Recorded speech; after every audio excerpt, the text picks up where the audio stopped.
ইমন, তোর আর কয়টা পরীক্ষা আছে রে? আর 2টা। কবে শেষ হবে?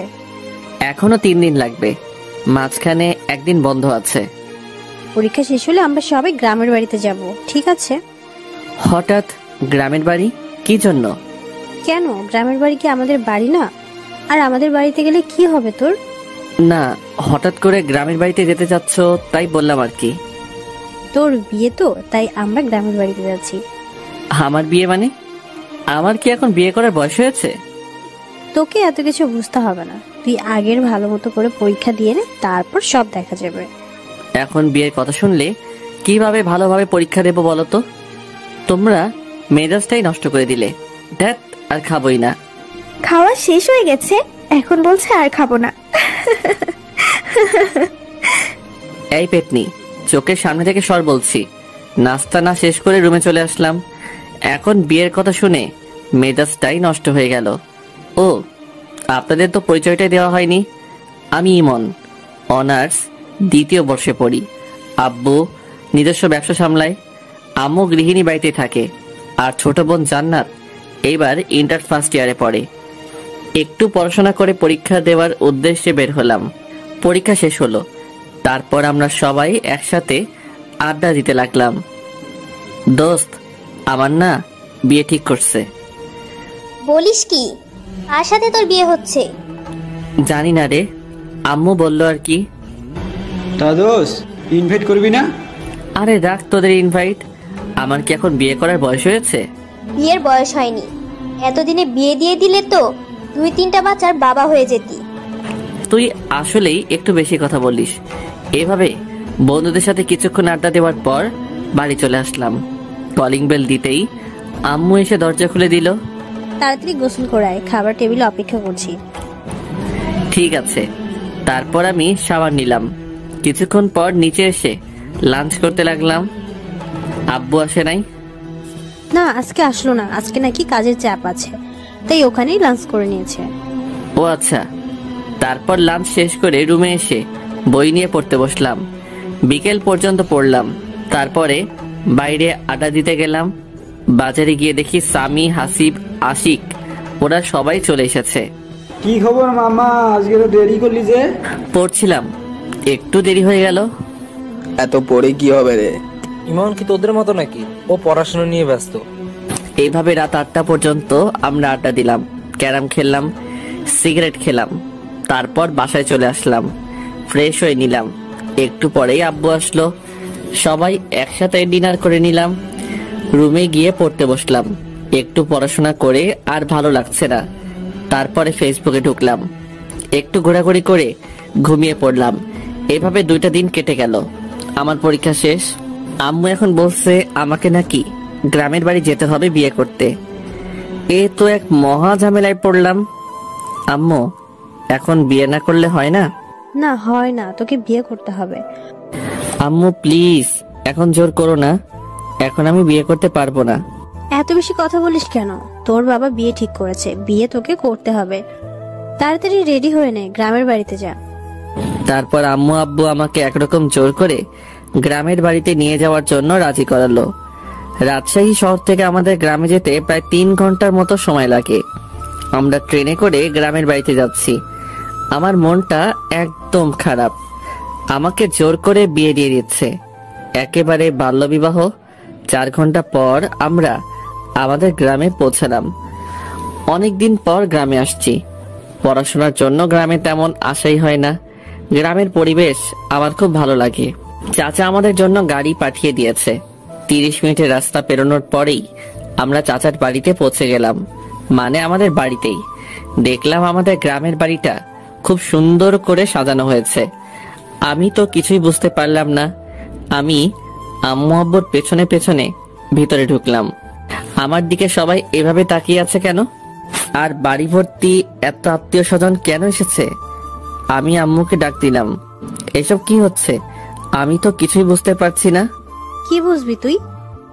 তোমরা আমাকে তো জোর করে বিয়ে দেওয়ার জন্য নিয়ে আসলে, তাহলে চাচার বাড়িতে এত সব আয়োজন কিসের?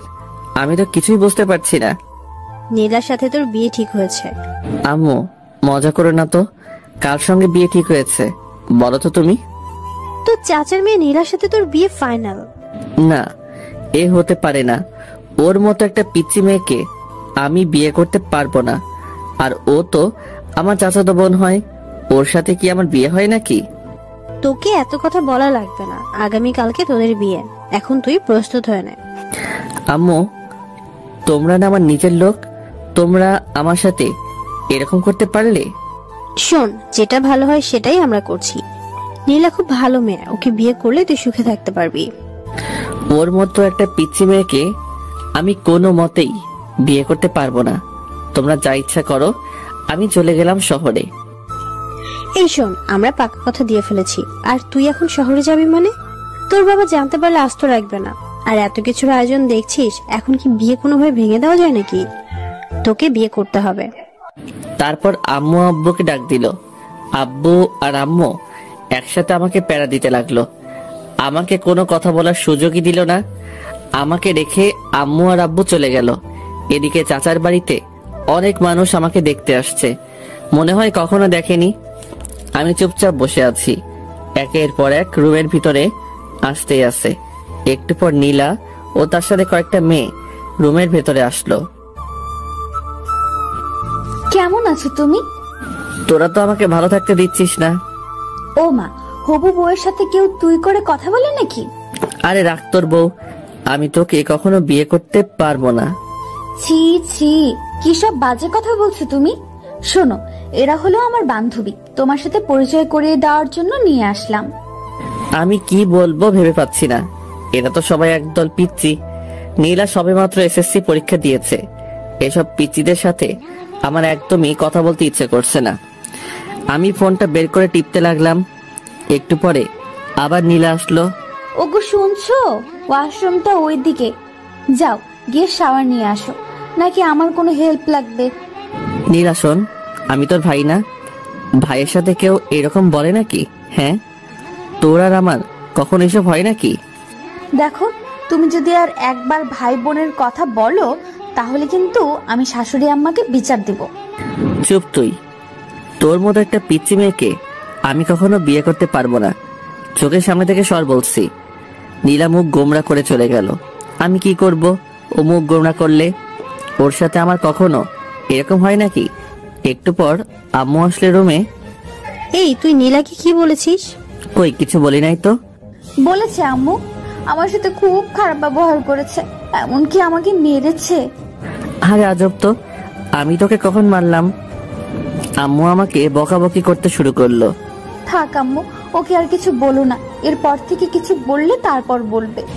আচ্ছা ঠিক আছে নীলামা, তুই বলছিস তাই শুনলাম, না হলে ওকে আজ আমি মারতাম। আম্মু, তুমি ওর জন্য আমাকে মারবে? হ্যাঁ, মারবই তো। আম্মু, তুমি আমাকে বিশ্বাস পর্যন্ত করছো না। চুপ তুই, নীলা যা বলে তাই কর বলছি। আম্মু চলে গেল। নীলা শুধু চুপি চুপি হাসছে। এটা কি হলো? কিছুই হলো না। তুমি আমার কথা না শুনলে এরকমই হবে, ঠিক আছে? তুই আমার সাথে এরকম করবি? এইরকমই করব। এখন যাও বলছি, শাওয়ার নিয়ে আসো। যাব না। তোর বাপের কি? কি এত বড় কথা? আম্মু! আমি অমনি নীলার মুখটা চেপে ধরলাম। কি করছিস কি? আম্মুকে ডাকার কি দরকার?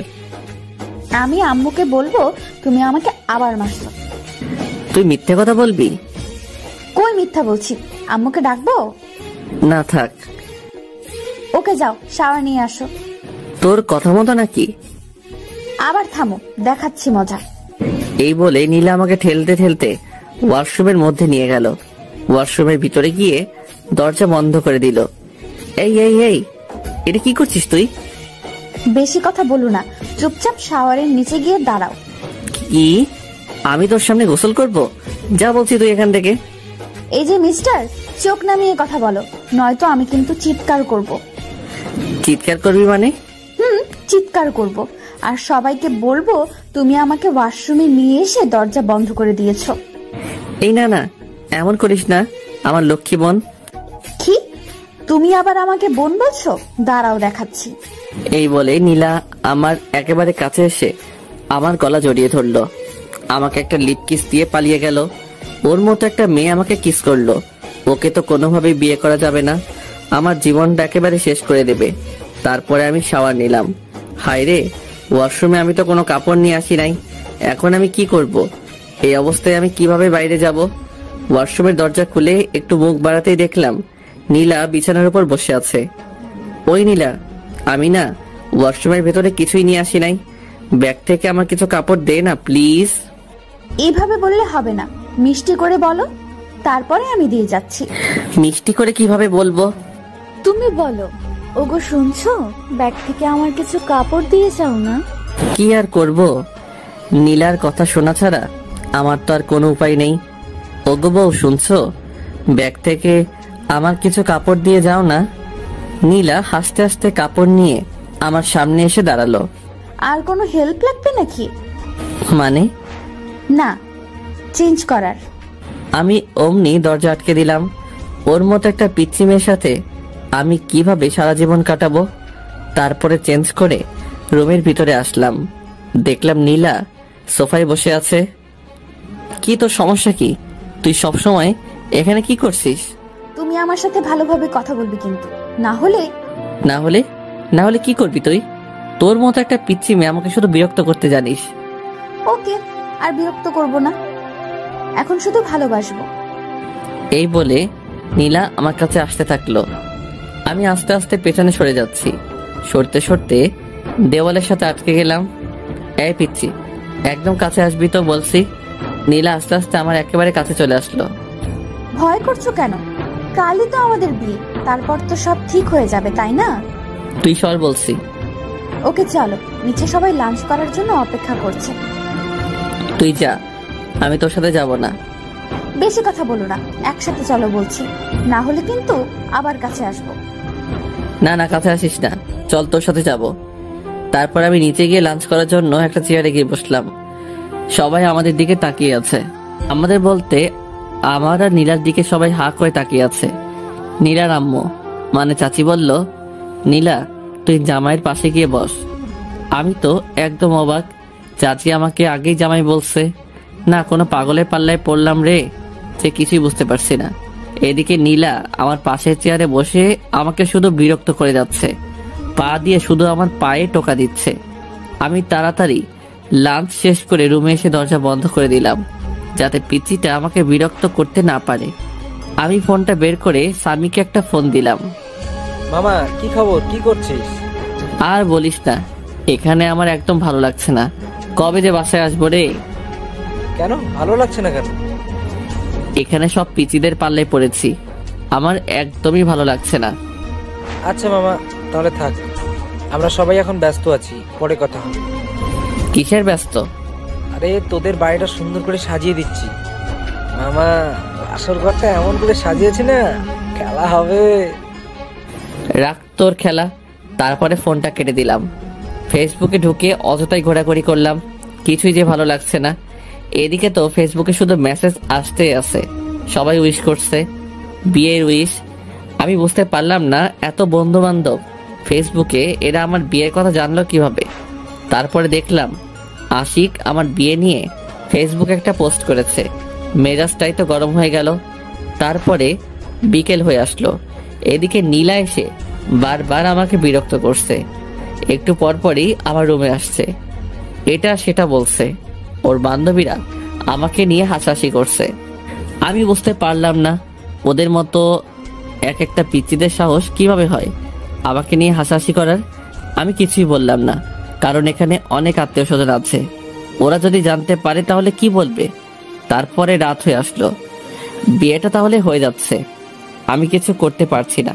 কি আজব, চাচাতো বোনের সাথে বিয়ে, ভাবতেই কেমন লজ্জা লাগছে। তাও একটা পিচ্চি মেয়ে, যে কিনা এবার এসএসসি দিল মাত্র। বাইরে সবাই অনেক আনন্দ করছে, গান বাজছে খুব জোরে। আমি রুমের মধ্যে বসে আছি, নিচে সবাই যে যার মতো ব্যস্ত। রুমের মধ্যে বসে মোবাইল টিপতেছি, এমন সময় নীলা আসলো। কি ব্যাপার মশাই, একা একা রুমের মধ্যে? নিচে চলেন, সবাই অনেক মজা করছে। তোর সমস্যা কি? আমি একা থাকলে? তুই যা, আমি যাব না। শোনো, তোমাকে অনেক বলেছি তুমি আমার সাথে ভালোভাবে কথা বলবে। বলবো না, কি করবি তুই? ওকে, দেখাচ্ছি কি করি। এই না না না না। তাহলে নিচে চলো, আমার সাথে নাচবে। কি, তোর সাথে নাচবো? তাও আবার আমি? এত অবাক হয়ে লাভ নেই, যাবে কিনা সেটা তাড়াতাড়ি বলো। কখনই যাব না, তুই যা তো। ওকে, দেখাচ্ছি। এই শোন, আমার না এত জোরে আওয়াজ একদম পছন্দ না। জোরে সাউন্ড হলে আমার মাথায় সমস্যা হয়, তার জন্যই আমি নিজে যেতে চাচ্ছি না আর কি। সত্যি বলছো? হ্যাঁ, একদম সত্যি। ওকে, তাহলে নিচে যাওয়া লাগবে না, আমরা দুজন এখানে বসে গল্প করব। এই শোন, এখন দুজন একসাথে থাকলে মানুষ কি বলবে? হ্যাঁ, কে কি বললো সেটা দেখার বিষয় না, আমি আমার জামাইয়ের সাথে বসে গল্প করছি, তাতে মানুষের কি? তোর জামাই হতে আমার বয়েই গেছে। ফিসফিস করে কি বললে? কই কিছু না তো, কিছু বলি নাই। এইভাবে দুজন অনেকক্ষণ ধরে বসে গল্প করলাম। গল্প নয় তো, অনেকটা ঝগড়ার মতো। এই নীলা শোন, আমার না এখন ঘুম পাচ্ছে, অনেক রাত হয়ে গেছে। তুই এখন যা, আমি ঘুমাবো। আর একটু থাকি না। কেন? তোমার সাথে কথা বলতে খুব ভালো লাগে। আচ্ছা, অনেক কথা বলেছিস, এখন যা, আমি ঘুমাবো। নীলা আমাকে একটা কিস করে চলে গেল। আমি এই পিচিটার জ্বালায় আস্তে আস্তে শেষ হয়ে যাচ্ছি। কি করেছে এই পিচির হাত থেকে রেহাই পাবো বুঝতে পারছি না। সকালে আম্মুর ডাকে ঘুমটা ভাঙলো, দেখলাম আম্মু আর জান্নাত এসেছে আমার রুমে। কখন উঠবে? আজ না তোর বিয়ে? বিয়ে হয়েছে তো কি হয়েছে, এত সকালে কেউ ঘুম থেকে উঠে নাকি? এখানে কত মানুষ, তুই যদি এত দেরি করে ঘুম থেকে উঠিস তাহলে সবাই কি বলবে? তোকে নিয়ে হাসাহাসি করবে যে। আচ্ছা যাও, উঠছি। তারপর আমি উঠে ফ্রেশ হয়ে নিলাম। একটু পর আবার সেই প্যারার আগমন রুমে। শুভ সকাল। অশুভ সকাল? অশুভ মানে? তোকে এত বুঝতে হবে না। তুমি আমার সাথে এভাবে কেন কথা বলো? তোর মতো একটা পিচির সাথে কিভাবে কথা বলবো শুনি? একটু মিষ্টি করে কথা বলা যায় না? সবার সাথে যেভাবে কথা বলো আমার সাথে সেইভাবে কথা বলবে। কি দরকার? আচ্ছা, আম্মুকে ডাকি। কথায় কথায় এভাবে ভয় দেখানো কিন্তু ঠিক না। আমি তোর চেয়ে অনেক বড়, আমার সাথে ভালোভাবে কথা বলবি। আমি তো ভালোভাবে কথা বলতে চাই, তুমি তো আমার সাথে ভালোভাবে কথা বলো না। তুমি আমার সাথে ভালোভাবে কথা বললে আমি আমার আম্মুর ভয় দেখাবো না। ঠিক আছে। এখন চলো, ব্রেকফাস্ট করবে। তোর সাথে ব্রেকফাস্ট করব না, তুই কালকে আমাকে অনেক জ্বালিয়েছিস। আচ্ছা, আজকে একটুও জ্বালাবো না, চলো তুমি। সত্যি তো? হ্যাঁ সত্যি, চলো। তারপর ব্রেকফাস্ট করে নিলাম। রুমের মধ্যে বসে আছি, ছাদে যাচ্ছি, ফোন টিপছি। এভাবে দুপুর হয়ে আসলো, বিয়ের আয়োজন শুরু হয়ে গেল। আমি একটা সাদা পাঞ্জাবি পরেছি, একেবারে বুড়া বুড়া লাগছে। সাদা পাঞ্জাবি আমি আগে কখনো পরি নাই, আজকে আম্মু অনেক জোরাজোরি করলো তাই পরলাম। আর বিয়েতে নাকি সাদা কাপড় পরতে হয়। একটু পরে কাজী সাহেব বিয়ে পড়াতে শুরু করলো। আমি চুপচাপ বসে আছি, সবাই ছবি তোলা নিয়ে ব্যস্ত। এদিকে শহর থেকে আমার বন্ধু বান্ধব এবং আব্বুর অনেক বন্ধু বান্ধব, অনেকে আমার বিয়েতে। বিয়ের কার্যক্রম একেবারে শেষ, এখন বাড়িতে যাওয়ার পালা। চাচা চাচি নীলাকে আমার হাতে তুলে দিল। তারা অনেক কান্নাকাটি করছে, নীলাও অনেক কান্নাকাটি করছে। আমার তো একটু একটু হাসি পাচ্ছে। যাই হোক, চুপচাপ দাঁড়িয়ে থাকলাম। একটু পর আমরা আমাদের বাড়িতে যাওয়ার জন্য রওনা দিলাম। অনেক দূরের রাস্তা, যেতে যেতে প্রায় সন্ধ্যা পেরিয়ে যাবে। নীলা আমার পাশের সিটে বসে আছে, একটু পর পর আমার দিকে তাকাচ্ছে আর হাসছে। আমি তো পিচিটার কাহিনী দেখে একেবারে অবাক, কখনো কাঁদছে কখনো হাসছে, কিছুই বুঝতে পারছি না। কিছু দূর যাওয়ার পরে নীলা আমার কাঁধে মাথা রেখে ঘুমিয়ে পড়ল। এই প্রথম নীলার মুখের দিকে ভালো করে তাকাইলাম। বাহ, পিচিটাকে দেখতে কিন্তু খুব সুন্দর লাগছে, একেবারে বউ বউ লাগছে।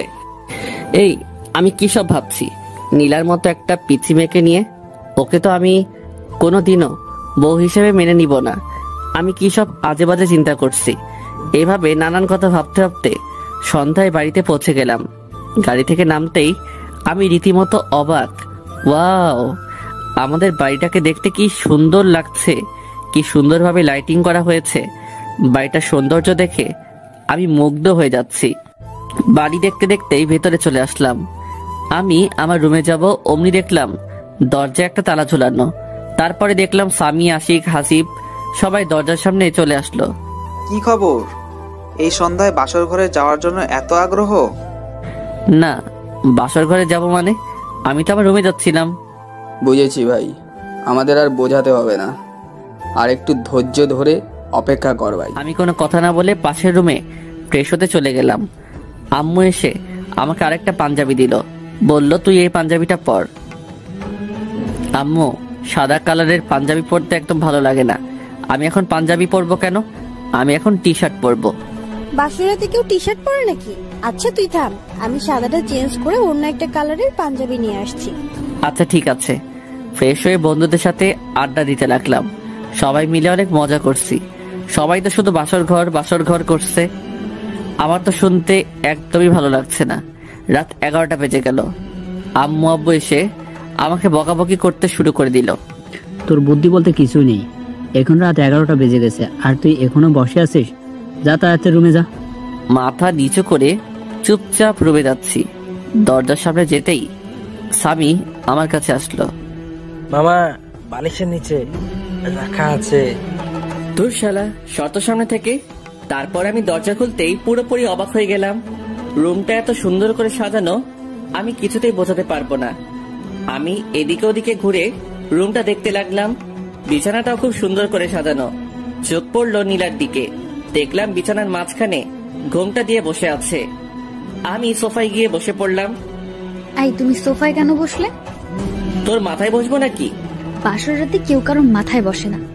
তুমি আমার সামনে এসে বসো। তোর সামনে আমি বসবো না। এটা কিন্তু বাড়াবাড়ি হয়ে যাচ্ছে, কাছে আসো বলছি। শোন, তোর মতো একটা পিচ্চি মেয়েকে আমি বউ হিসেবে কখনোই মেনে নেব না। কেন, আমার দোষ কি? কি করেছি আমি? জানি না কি তোর দোষ, কিন্তু তোর মতো একটা পিচ্চি মেয়েকে আমি আমার বউ করে নিতে পারবো না। কেন আমাকে বউ হিসেবে মেনে নিবে না? তাহলে কেন আমাকে বিয়ে করলে? আব্বু আম্মু জোরাজোরিতে তোকে বিয়ে করেছি, না হলে কখনোই তোর মতো পিচ্চিকে আমি বিয়ে করতাম না। বিয়েটা কি একটা ছেলে খেলা পেয়েছো নাকি, যে তুমি তোমার আব্বু আম্মুর জোরাজোরিতেই আমাকে বিয়ে করবে আর আমার জীবনটা নষ্ট করে দেবে? তোর জীবন নষ্ট করতে চাইনি। বিয়ে করেছো আর এখন বলছো বউ হিসেবে মানি না? দেখাচ্ছি তোমায়। নীলা বিছানা থেকে নেমে আমার কাছে আসছে। দেখ পিচ্চি, একদম আমার কাছে আসার চেষ্টা করবি না, না হলে কিন্তু খবর আছে। কি করবে তুমি শুনি? মারবো তোকে। আম্মু, আম্মু, তোমার ছেলে আমাকে মারছে। এই পিচ্চি, চিৎকার করছিস কেন? আমি তোকে কখন মারলাম? মারতে চেয়েছো তো নাকি? মারতে চেয়েছি কিন্তু মারি নাই তো। আচ্ছা তোকে মারবো না, এখন আমি ঘুমাবো, আর একটা কথাও বলবি না। ওই বাসর রাতে কেউ ঘুমায় নাকি? আর তুমি বিছানায় চলো। সোফায় কেন বসে আছো? তোর কাছে আমি যাব না, আমার থেকে দূরে থাকবি। কি দূরে থাকবো? দাঁড়াও দেখাচ্ছি। এই বলে নীলা আমার কোলে এসে বসলো। এই পিচ্চি, কি করছিসটা কি? ওঠ বলছি। উঠবো না, আর তুমি এত কথা বলবে না, না হলে কিন্তু আমি চিৎকারও করবো, তখন বুঝবে কি হয়। না, চিৎকার করিস না। তারপরে নীলা আমার হাত ধরে আমাকে বিছানায় নিয়ে গেল। তোর সঙ্গে একসাথে ঘুমাতে পারবো না। ঘুমাতে কে বলছে? তাহলে দেখবে। কি দেখবো? এই বলে নীলা আমাকে ধাক্কা দিয়ে বিছানায় ফেলে দিল। তারপরে আমার বুকের উপরে উঠে গলা জড়িয়ে ঠোঁটে ঠোঁট লাগিয়ে দিল। নীলা আমার বুকের উপরে থাকায় আমি কিছুতেই ওকে নামাতে পারছি না, আর এদিকে কিছু বলতেও পারছি না, কারণ চার ঠোঁট একসাথে বন্দী হয়ে আছে। অনেকক্ষণ পর নীলা আমাকে ছাড়লো। দুজনেই অনেক হাঁপাচ্ছি, কেউ কোনো কথা বলতে পারছি না। একটু পরে নীলা আমার বুকের উপর মাথা রেখে শুয়ে পড়লো। এই পিচ্চি, তোকে অনেকক্ষণ থেকে সহ্য করছি, এখন আমার উপর থেকে নাম বলছি। শোনো, তুমি বেশি কথা বলবে না বলছি, না হলে কিন্তু আমি আম্মুর কাছে বিচার দিব, আর তারপরে কি হবে তুমি ভালোভাবেই বুঝতে পারছো। আমি আর কোনো কথা বললাম না, কারণ কথা বলার কোনো রাস্তা নেই। সব রাস্তা এই পিচি শয়তানি আটকে দিয়েছে। আমি শুধু ভাবছি এই পিচির হাত থেকে কিভাবে রেহাই পাবো। আল্লাহ, তুমি আমাকে এর হাত থেকে বাঁচাও। আমি আর পারছি না, এইটুকু একটা মেয়েকে কিভাবে নিজের বউ করে নেব বুঝতে পারছি না, তাও আমার চাচাতো বোন। মেনে নেওয়া একেবারে অসম্ভব। এই নীলা, এবার আমার উপর থেকে নাম, নেমে ঘুমা, অনেক রাত হয়েছে। বাসর রাতে কেউ ঘুমায় না। ওকে, আমার উপর থেকে নাম, আমার অনেক ভারী লাগছে তো। তারপরে নীলা আমার উপর থেকে নামলো, কিন্তু ছাড়লো না, মানে পাশ কাটিয়ে আমাকে জড়িয়ে ধরে আছে। দেখ নীলা, অনেক জার্নি করেছি, আমার ভীষণ টায়ার্ড লাগছে, আমাকে ঘুমাতে হবে, না হলে অসুস্থ হয়ে পড়বো। আরো অনেক কিছু বাকি আছে, আর তুমি এখনই ঘুমাবে? মানে বোঝো না? তুমি তো অনেক বড়, আমাকে পিচ্ছি বলো, আর তুমি বোঝো না? আমি এইটুকু মেয়ের কথা শুনে একেবারে অবাক হয়ে যাচ্ছি। নীলা দেখ, জোর করে ভালোবাসা পাওয়া যায় না। আমি জোর করে আমার স্বামীর ভালোবাসা আদায় করে নেব। আমি পাশ কাটিয়ে অন্যদিকে ঘুরলাম। নীলা আমাকে পেছন থেকে জড়িয়ে ধরছে। নীলা হয়তো আমার আদর পাওয়ার জন্য অপেক্ষা করছে, কিন্তু আমি এই পিচ্চি মেয়েটাকে কিছুতেই বউ হিসেবে মানতে পারছি না। নীলা নড়াচড়া করছে, আমি চুপচাপ শুয়ে আছি। একটু পর পর আমাকে ছাড়ছে, আবার জড়িয়ে ধরছে। অনেকক্ষণ পর লক্ষ্য করলাম নীলা আর নড়ছে না, হয়তো ঘুমিয়ে পড়েছে। আমিও এটা সেটা ভাবতে ভাবতে ঘুমিয়ে পড়লাম। সকালে ঘুম থেকে উঠে আমি নীলাকে দেখে চমকে উঠলাম। কি যে বলবো বুঝতে পারছি না। নীলার শাড়ি একেবারে এলোমেলো হয়ে আছে। আমি তো প্রথমবার দেখে ভীষণ লজ্জা পেয়েছি। এইটুকু একটা পিচ্চি মেয়ে যে কিনা নিজের শাড়ি সামলাতে পারে না, সে আমাকে কিভাবে সামলাবে? আমি অন্যদিকে তাকিয়ে নীলার শাড়িটা ওর গায়ের উপর দিতেই ও আমার হাত চেপে ধরলো। আমি বুঝতে পারলাম ও মজা করছে, মানে জেগে আছে। হাত ছাড় বলছি। চলো, তোমার জন্য অপেক্ষা করছিলাম। কোথায় যাব? গোসল করতে। আমি এত সকালে গোসল করি না। এখন থেকে প্রতিদিন সকালে গোসল করতে হবে। বললাম তো আমি সকালে গোসল করি না, তুই যা। এই, রাতে কি করলে ভুলে গেছো? এখন গোসল করবে না বললেই হবে? চলো বলছি। এই ওয়েট, রাতে কি করলাম মানে? তুই কি বলতে চাচ্ছিস? ওসব কথা আমি বলতে পারবো না, তুমি তাড়াতাড়ি গোসল করবে, চলো। এই বলে নীলা আমাকে টানতে টানতে ওয়াশরুমের মধ্যে নিয়ে গেল। আমি তো একেবারে ভেবাচেকা খেয়ে গেলাম। নীলের সাথে এসব কি করলাম আমি, ভাবতে লজ্জা লাগছে। নীলা শাওয়ার ছেড়ে দিল, অমনি আমার ধ্যান ভেঙে গেল। এই কি করছিসটা কি? কেন, গোসল করছি। তাই বলে দুজন একসাথে? তুই বাইরে যা। এই শোনো, এখন থেকে দুইজন একসাথে গোসল করবো, ঠিক আছে? না, একসাথে কখনোই গোসল করব না, তুই বের হয়ে যা বলতেছি। নীলা আমাকে জড়িয়ে ধরলো, দুজনে কাক ভেজা হয়ে ভিজে গেছি। তারপরে নীলা আমাদের কাপড়গুলো ছাদে শুকাতে দিয়ে আসলো। আমি রুমের মধ্যে বসে আছি। একটু পর নীলা আসলো, এসে চিরুনি করতে লাগলো। নীলা একটু পর পর আমার দিকে তাকাচ্ছে আর হাসছে। আমি তো শুধু রাতের কথাই ভাবতেছি, কি করলাম এগুলা। জান্নাত রুমের মধ্যে আসলো। ভাইয়া, তোমরা নিচে চলো, ব্রেকফাস্ট করার জন্য সবাই বসে আছে। তারপরে আমরা তিনজন একসাথে নিচে গেলাম, গিয়ে ব্রেকফাস্ট করতে লাগলাম। আম্মু খাবার সার্ভ করে দিচ্ছে। বড় আম্মু, এগুলো আমাকে দাও, আমি সার্ভ করে দিচ্ছি। তুমি বরং বসে পড়ো, একসাথে খেয়ে নাও। এই পাগলি মেয়ে, এখন তো আমি তোর বড় আম্মু নই, এখন আমাকে শুধু আম্মু বলে। ঠিক আছে আম্মু, তুমি বসে পড়ো, আমি সার্ভ করছি।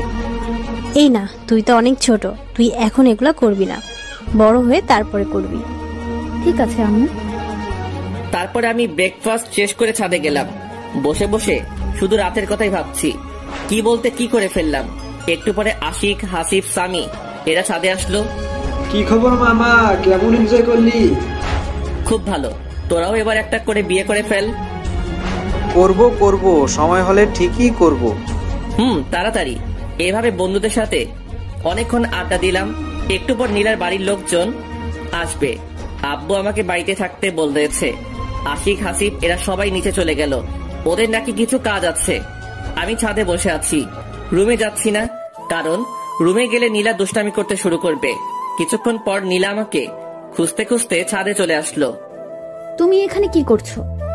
আর আমি তোমাকে সারা বাড়ি খুঁজে পাচ্ছি না। আমাকে কেন খুঁজছিস? না, এমনি। তুমি আমার কাছাকাছি না থাকলে আমার ভালো লাগে না।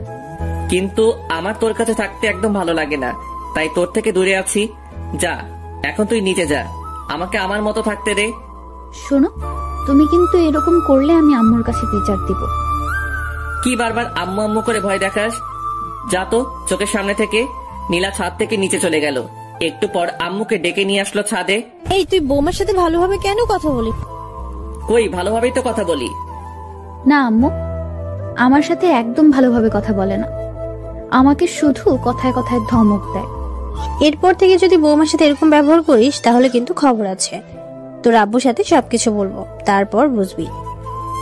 না আম্মু, এরপর থেকে আর ধমক দিয়ে কথা বলবো না, এবার থেকে ভালোভাবে কথা বলবো, ঠিক আছে? আচ্ছা ঠিক আছে, এরপর থেকে আর যেন এরকম কিছু না শুনি। আচ্ছা ঠিক আছে আম্মু। তারপরে আম্মু চলে গেল। নীলা মুচকি হাসছে। এই পিচ্ছি, আমাকে বারবার বকা খাওয়াতে তোর বুঝি ভালো লাগে? না, একদমই ভালো লাগে না। আমার প্রাণের স্বামী ছোট বাচ্চাদের মতো তার আম্মু আব্বুর কাছে বকা খায়, এগুলো আমার একদমই ভালো লাগে না। তাহলে কেন বারবার আম্মুর কাছে বিচার দিস? কারণ তুমি আমার সাথে ভালোভাবে কথা বলো না, আমার কথা একটাও শোনো না। আচ্ছা, এবার থেকে শুনবো। আর শোন, রাতের ওই বিষয়টার জন্য সরি। আসলে আমি ঘুমের মধ্যে কি করেছি বুঝতে পারি নাই। প্লিজ তুই কিছু মনে করিস না। কি হলো, হাসছিস কেন? তুমি তো রাতে কিছুই করনি, আমি এমনিতেই মজা করে ওগুলো বলেছিলাম। কি শয়তাননি, তুই আমার সাথে একদম এগুলো করবি না। আচ্ছা, এবার থেকে আর ওরকম করব না। চলো এবার নিচে চলো। নিচে যাচ্ছি। এমন সময় নীলা চিৎকার দিয়ে উঠলো। অমনি আম্মু আর জান্নাত চলে আসলো। কি হয়েছে, চিৎকার করলি কেন? আম্মু পায়ে মচকা লেগেছে। কি ব্যাপার ইমন, তুই থাকতে নীলার পায়ে মচকা লাগলো কিভাবে? আজব তো, ওর পায়ে মচকা লাগলে সেটা আমি কিভাবে বলবো? আম্মু, আমি কিছুতেই হাঁটতে পারছি না, পায়ে খুব ব্যথা করছে। ইমন, তুই নীলাকে কোলে করে রুমে নিয়ে যা। কি? আমি কাউকে কোলে নিতে পারবো না। যেটা বলছি সেটা কর। কি আর করব? নীলাকে কোলে করে রুমে নিয়ে গেলাম। আম্মু ফ্রিজ থেকে বরফ দিয়ে গেল আর বলল নীলার পায়ে বরফ দিয়ে দিতে। আমি আম্মুর কথা মতো নীলার পায়ে বরফ দিয়ে দিলাম। নীলা শুধু আমার দিকে তাকিয়ে মুচকি হাসছে। হাসছিস কেন? আমি কোনো ব্যথা পাইনি, শুধু তোমার কোলে ওঠার জন্য এগুলো করলাম। কি? থাম, তোকে দেখাচ্ছি। এই বলে আমি নীলাকে বালিশ দিয়ে মারতে শুরু করলাম। নীলা দৌড়ে দৌড়ে পালাচ্ছে, আমিও ওর পিছু পিছু দৌড়াচ্ছি। তারপরে এই বলে আমি নীলাকে বালিশ দিয়ে মারতে শুরু করলাম। নীলা দৌড়ে দৌড়ে পালাচ্ছে, আমিও ওর পিছু পিছু দৌড়াচ্ছি। তারপরে নীলা হোঁচট খেয়ে মেঝেতে পড়ে গেল। ও মা গো, মরে গেলাম। তুই আবার আমাকে বোকা বানাচ্ছিস? থাম, তোকে দেখাচ্ছি। এই বলে আমি নীলাকে বালিশ দিয়ে মারতে শুরু করলাম। নীলা পায়ে হাত দিয়ে বসে আছে। শোনো, আমি সত্যিই বলছি, এবার আমার পায়ে খুব লেগেছে, খুব ব্যথা পাচ্ছি। কই দেখি তোর পা। দেখলাম নীলার পা অনেকটা ফুলে আছে। আমি বুঝতে পারলাম এবার ওর পায়ে সত্যি সত্যি লেগেছে। আমি নীলাকে উঠিয়ে বিছানায় শুইয়ে দিলাম। তারপর নীলার পায়ে বরফ লাগিয়ে দিলাম। একটু পর নীলার বাড়ির লোকজন আসলো। আমি আর নীলা সবার সাথে কথা বললাম। আম্মু বলল আমাকে নাকি আজকে নীলার বাড়িতে যেতে হবে, এটা নাকি নিয়ম। আমি অনেক অজুহাত দেখিয়ে না যাওয়ার চেষ্টা করলাম, কিন্তু আমাকে জোর করে পাঠিয়ে দিল। বিকেলের দিকে আমি নীলা আর জান্নাত রওনা দিলাম শ্বশুর বাড়িতে। পৌঁছাতে পৌঁছাতে রাত্রি হয়ে গেল। ওখানে পৌঁছে ফ্রেশ হয়ে ডিনার করে নিলাম। নীলার বাড়িতে এখনো অনেক আত্মীয় স্বজনরা আছে। এখানে এসে জামাই আদর ভালোই পেলাম। রাতে রুমে বসে আছি, এমন সময় নীলা আসলো। এই চলো না, দুজন ছাদে ঘুরে আসি। ভালো লাগছে না, তুই যা। তুমি সবসময় এরকম করো কেন? কি রকম করি? এই যে, আমার একটা কথাও শোনো না। এই রাত্রিবেলা কেউ ছাদে যায় নাকি? আচ্ছা, ছাদে যাওয়া লাগবে না, আমার কাছে আসো। তোর কাছে যাবো মানে? আমার কাছে আসো, আমি তোমাকে আদর করব। এই আমি কি ছোট নাকি যে আমাকে আদর করা লাগবে? আর তোর আদর নেওয়ার ইচ্ছা আমার নেই। ইচ্ছা না থাকলেও নিতে হবে। তুমি আমার স্বামী, আমি সবকিছু করতে পারি। এই বলে নীলা আমার দিকে এগিয়ে আসতে লাগলো। আমি বসা থেকে উঠে দাঁড়ালাম আর আস্তে আস্তে পিছনে সরতে লাগলাম। নীলা আমার কাছে এসে আমাকে জড়িয়ে ধরলো। আমি নীলাকে ছাড়াতে পারছি না। ওর শরীরে হাত দিয়ে আমি ওকে ছাড়াবো কিভাবে? ওকে ছাড়তে বলবো এমন সময় নীলা আমার মুখ বন্ধ করে দিল। এখন শুধু শব্দ করতে পারছি, এর বেশি কিছু বলতে পারছি না। একটু পর নীলা ওর ঠোঁট সরিয়ে নিল আর আমার বুকে মাথা লুকালো। আমাকে খুব শক্ত করে জড়িয়ে ধরলো। তুই আমার ইচ্ছার বিরুদ্ধে এগুলো করতে পারিস না, আমি তোকে বউ হিসেবে মানি না। আস্তে আস্তে সব মেনে নেবে, এখন শুধু আমাকে সহ্য করো। আর বেশি কিছু করতেই পারবে না, আর এর বেশি কিছুই করতে পারবে না। জোর করে ভালোবাসা পাওয়া যায় না। আমি জোর করেই ভালোবাসা আদায় করে নেব। আমার ঘুম পাচ্ছে, আমাকে ছাড়। তুই আজ কোনো ঘুম হবে না, আজ সারা রাত শুধু রোম্যান্স হবে। তুই পিচ্ছি মেয়ে, তুই রোমান্সের কি বুঝিস? অনেক কিছুই বুঝি। আমি নীলার কাছ থেকে ছুটে বিছানায় এসে শুয়ে পড়লাম। নীলা এসে আবারও পাশে শুয়ে পড়লো। আমি নীলার বিপরীত দিকে তাকাইলাম। নীলা আমাকে পেছন থেকে জড়িয়ে ধরলো। আমি বারবার ছাড়তে বললাম, কিন্তু ও ছাড়লো না। আসলে নীলা আমার কোনো কথাই শোনে না, ওর যেটা মন চায় সেটাই করে। নীলা জোর করে আমার মাথা ওর দিকে ঘুরিয়ে নিল। এই কি চাস তুই বলতো? আমার দিকে তাকিয়ে দেখো, আমার কি লাগবে? সেটা তুই কখনোই পাবি না, বৃথা চেষ্টা করিস না, আমাকে ছেড়ে দে। নীলা এবার চোখ বড় বড় করে তাকালো। আমার তো কেমন ভয় লাগছে ওকে দেখে। নীলা এবার আমার চুল ধরে আমার মাথা ওর বুকের মধ্যে জড়িয়ে ধরলো। আমি ছটফট করতে লাগলাম। এইটুকু একটা পিচ্চিমের কারবার দেখে আমি জোরে নড়াচড়া করতে পারছি না। নীলা খুব শক্ত করে আমার চুল ধরে আছে, একটু নড়তেই আমার চুলে লাগছে। এইভাবে নীলার অত্যাচার সহ্য করতে হলো প্রায় 2 ঘন্টার মতো। নীলা ঘুমিয়ে পড়েছে, কিন্তু আমাকে ছাড়ছে না। আমি কোনোভাবেই ওর কাছ থেকে নিজেকে ছাড়াতে পারলাম না। ভাবছি কি করা যায়। মাথায় একটা বুদ্ধি এলো। এখান থেকে বাড়িতে গিয়ে আমি ঢাকায় চলে যাব। ঢাকায় গিয়ে একটা জব করব, আর নীলাকে বাসায় রেখে যাব, যাতে ওর অত্যাচার আমাকে না সহ্য করতে হয়। বাহ, দারুণ বুদ্ধি পেলাম। একটু পরে আমি ঘুমিয়ে পড়লাম। সকালে ঘুম থেকে উঠে আমি আজকেও অবাক। নীলা শাড়ির মধ্যে আমাকে পিছিয়ে নিয়েছে, একেবারে 2-3টা প্যাচ দিয়েছে। কি করব বুঝতে পারছি না। এখান থেকে বেরোতে লাগলে নীলার শাড়ি খুলে যাবে। আমি খুব ভালোভাবে বুঝতে পারছি এগুলো ও নিজের ইচ্ছাতেই করে, না জানি ঘুমের মধ্যে আরো কত কিছুই না করে। আমি নীলার শাড়ির মধ্যে থেকে বের হওয়ার চেষ্টা করছি, কিন্তু বের হতে পারছি না। আমি একটু নাড়াচাড়া করতেই নীলা চোখ খুলল। আমি জানতাম তুমি আমার কাছে আসবে। এই চুপ কর, আমার মোটেও তোর কাছে আসার কোনো ইচ্ছা নেই। তুই আমাকে তো শাড়ির মধ্যে প্যাচ দিয়েছিস। ওমা, আমি কোথায় প্যাচ দিলাম? তুমি নিজেই এসেছো, আমি বুঝতে পারছি।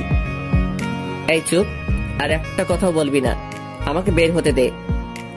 তারপরে নীলা ওর শাড়ি খুলে ফেললো। আমি চুপচাপ বিছানা থেকে উঠে ওয়াশরুমে গেলাম। আমি ফ্রেশ হয়ে আসলাম। তারপরে নীলা ফ্রেশ হতে গেল। একটু পরে নিচে গেলাম ব্রেকফাস্ট করতে। ব্রেকফাস্ট করছি এমন সময় চাচি বলল, এখন তো আর চাচি না, এখন আমার শাশুড়ি আম্মা। ইমন, তুমি তো আর গ্রামে আসো না, আজকে নীলার সাথে গ্রামটা ঘুরে দেখো, ঠিক আছে? আচ্ছা ঠিক আছে। আমি কি ভাইয়ের সাথে যেতে পারি না? অবশ্যই, তুমিও যাবে, একসাথে সবাই গ্রামটা ঘুরে দেখবে। আচ্ছা ঠিক আছে, আমরা এখনই যাব। তারপর ব্রেকফাস্ট শেষ করে আমরা 3 জন বেরিয়ে পড়লাম গ্রামটা ঘুরে দেখতে। গ্রাম আমার ভীষণ ভালো লাগে। এখানকার পরিবেশটা কত সুন্দর, কোনো শব্দই নেই। গ্রামের পাশে একটা নদী আছে, নদীর পাশ দিয়ে ঘুরে বেড়াচ্ছি। নদীর সৌন্দর্য অনেক, দুপাশে অনেক কাশফুল। এভাবে নীলার অত্যাচার আর সকালে বিকেলে গ্রামের সৌন্দর্য দেখে দেখে 2টা দিন কেটে গেল। আজ সকালে আমরা শহরে যাব। সবাই নিজ নিজ রেডি হচ্ছি। সবার কাছ থেকে বিদায় নিয়ে রওনা দিলাম শহরের উদ্দেশ্যে। আমাদের বাসায় পৌঁছাতে পৌঁছাতে দুপুর পেরিয়ে গেল। বাসায় এসে ফ্রেশ হয়ে নিলাম।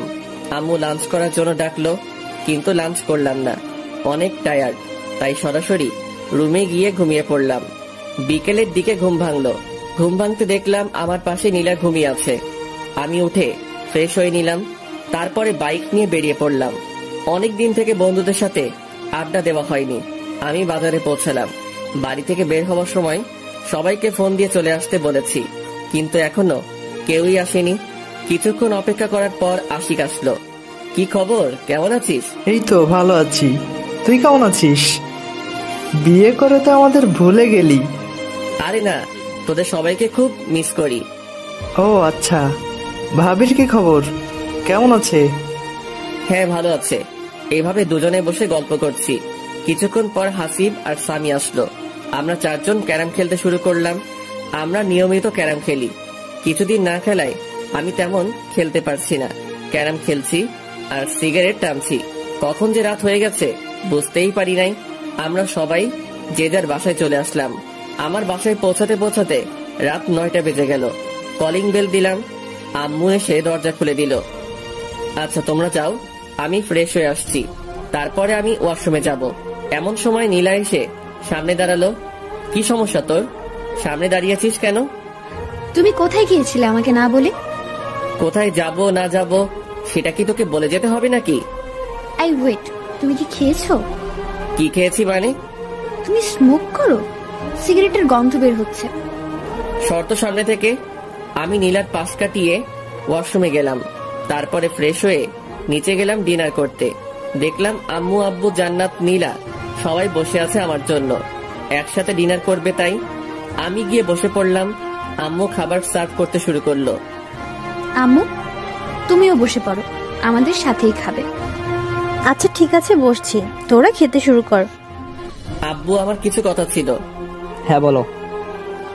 আব্বু, আমি এখন জব করব, অনেক তো বসে থাকলাম, এখন একটা কোনো কাজ করি। তাছাড়াও এখন তো বিয়ে করেছি, একটা জব করা দরকার। না, তোকে কোনো জব করতে হবে না। দেখ, ভালো লাগে না। আমার একটা কথাও তোমরা শোনো না। আমি ডিনার না শেষ করে রুমে চলে আসলাম। নীলার কাছ থেকে বাঁচার একটা বুদ্ধি পেলাম।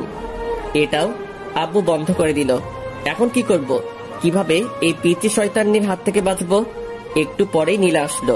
নীলা এসে দরজা লক করে দিল। এই, তোমার সমস্যা কি?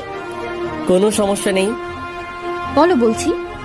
এই শোন, মাথা এমনিতেই গরম হয়ে আছে, আর রাগিয়ে দিস না বলছি। আমি বুঝতে পেরেছি তুমি আমার হাত থেকে বাঁচার জন্য বাইরে জব করতে যেতে চাচ্ছ। একটা কথা শুনে রাখো, আমার হাত থেকে তোমার নিস্তার নেই। তুমি যেখানেই যাও, আমি সব সময় তোমার পাশে থাকবো। তুই আসলেই একটু বেশি কথা বলিস। বেশি দেখছোটা কি? এখন দেখবে। মানে কি বলছিস? মানে তুমি স্মোক করো। এখন আমি সরাসরি আম্মুকে বলে দিব। তুই দেখেছিস আমি স্মোক করি? দেখি নাই, তবে গন্ধ পেয়েছি। এখনই আমি আম্মুকে বলছি। এই বলে নীলা বাইরের দিকে যেতে লাগলো। আমি ওর হাতটা ধরলাম। এই, আম্মুকে বলিস না প্লিজ। এর আগে আম্মু অনেক বকাবকি করেছিল, এমনকি আমাকে চড় মেরেছিল। আচ্ছা, বলবো না। আমার কয়েকটা শর্ত আছে, এগুলো শুনলে আমি আর আম্মুকে বলবো না। কি শর্ত? শর্তগুলো মানতে হবে কিন্তু, না হলে আমি সরাসরি আম্মুর কাছে যাব আর গিয়ে বলবো, আম্মু তোমার ছেলে আমাকে মেরেছে, আমার সাথে খারাপ ব্যবহার করেছে এবং সিগারেট খেয়েছে। আচ্ছা, কি শর্ত বল? আমার সাথে ভালো করে কথা বলতে হবে, মানে তুমি করে কথা বলতে হবে। এসব তুই চলবে না, আমি যা বলবো সেগুলো তোমাকে শুনতে হবে। কখনোই পারবো না। ওকে, তাহলে যাই আম্মুর কাছে, গিয়ে বলি তার ছেলে সিগারেট টানার গল্প। না, বলিস না। তাহলে আমার কথা শুনতে হবে। আচ্ছা ঠিক আছে, শুনবো। থ্যাংক ইউ, এ বলে একটা কিস বসিয়ে দিল। আমি শুধু মাথা নিচু করে থাকলাম, কিছুই করতে পারছি না। আবার একটা বুদ্ধি বের করতে হবে। আই, কি ভাবছো? না, কিছু না। ওকে, তাহলে এখন আমাকে একবার জড়িয়ে ধরো। পারবো না, সর। দুইটা অপরাধ করলে। দুইটা মানে? এক, আবার তুই করে কথা বলছো, আর দুই, আমার কথা শোনো নাই। আচ্ছা, তুমি করে না বললে হয় না? না, হয় না। জড়িয়ে ধরো বলছি। কি আর করব, ইচ্ছা না থাকা সত্ত্বেও নীলাকে হালকা করে জড়িয়ে ধরলাম। নীলা মুচকি হাসলো আর আমাকে শক্ত করে জড়িয়ে ধরলো। নীলা প্লিজ, তুমি আমার কাছ থেকে স্বামীর অধিকার চেও না। আচ্ছা, চাইবো না, সময় হলে তুমি এমনিতেই দিবে। আচ্ছা ঠিক আছে, এখন ঘুমাই তাহলে। ঠিক আছে, চলো। আজ অন্যদিকে তাকিয়ে ঘুমানোর আগেই নীলা আমাকে সামনাসামনি জড়িয়ে ধরলো। কি করব কিছুই বুঝতে পারছি না। আস্তে আস্তে এই পিচ্চি মেয়েটার মায়ায় পড়ে যাচ্ছি। নীলার প্রতি কি আমার বেশি অন্যায় করা হচ্ছে না? আমি কি ওকে আপন করে নেব? না, কি সব ভাবছি। ও তো আমার চাচাতো বোন। চাচাতো বোন কি আর বউ হয়? এই, তুমি কি ভাবছো গো?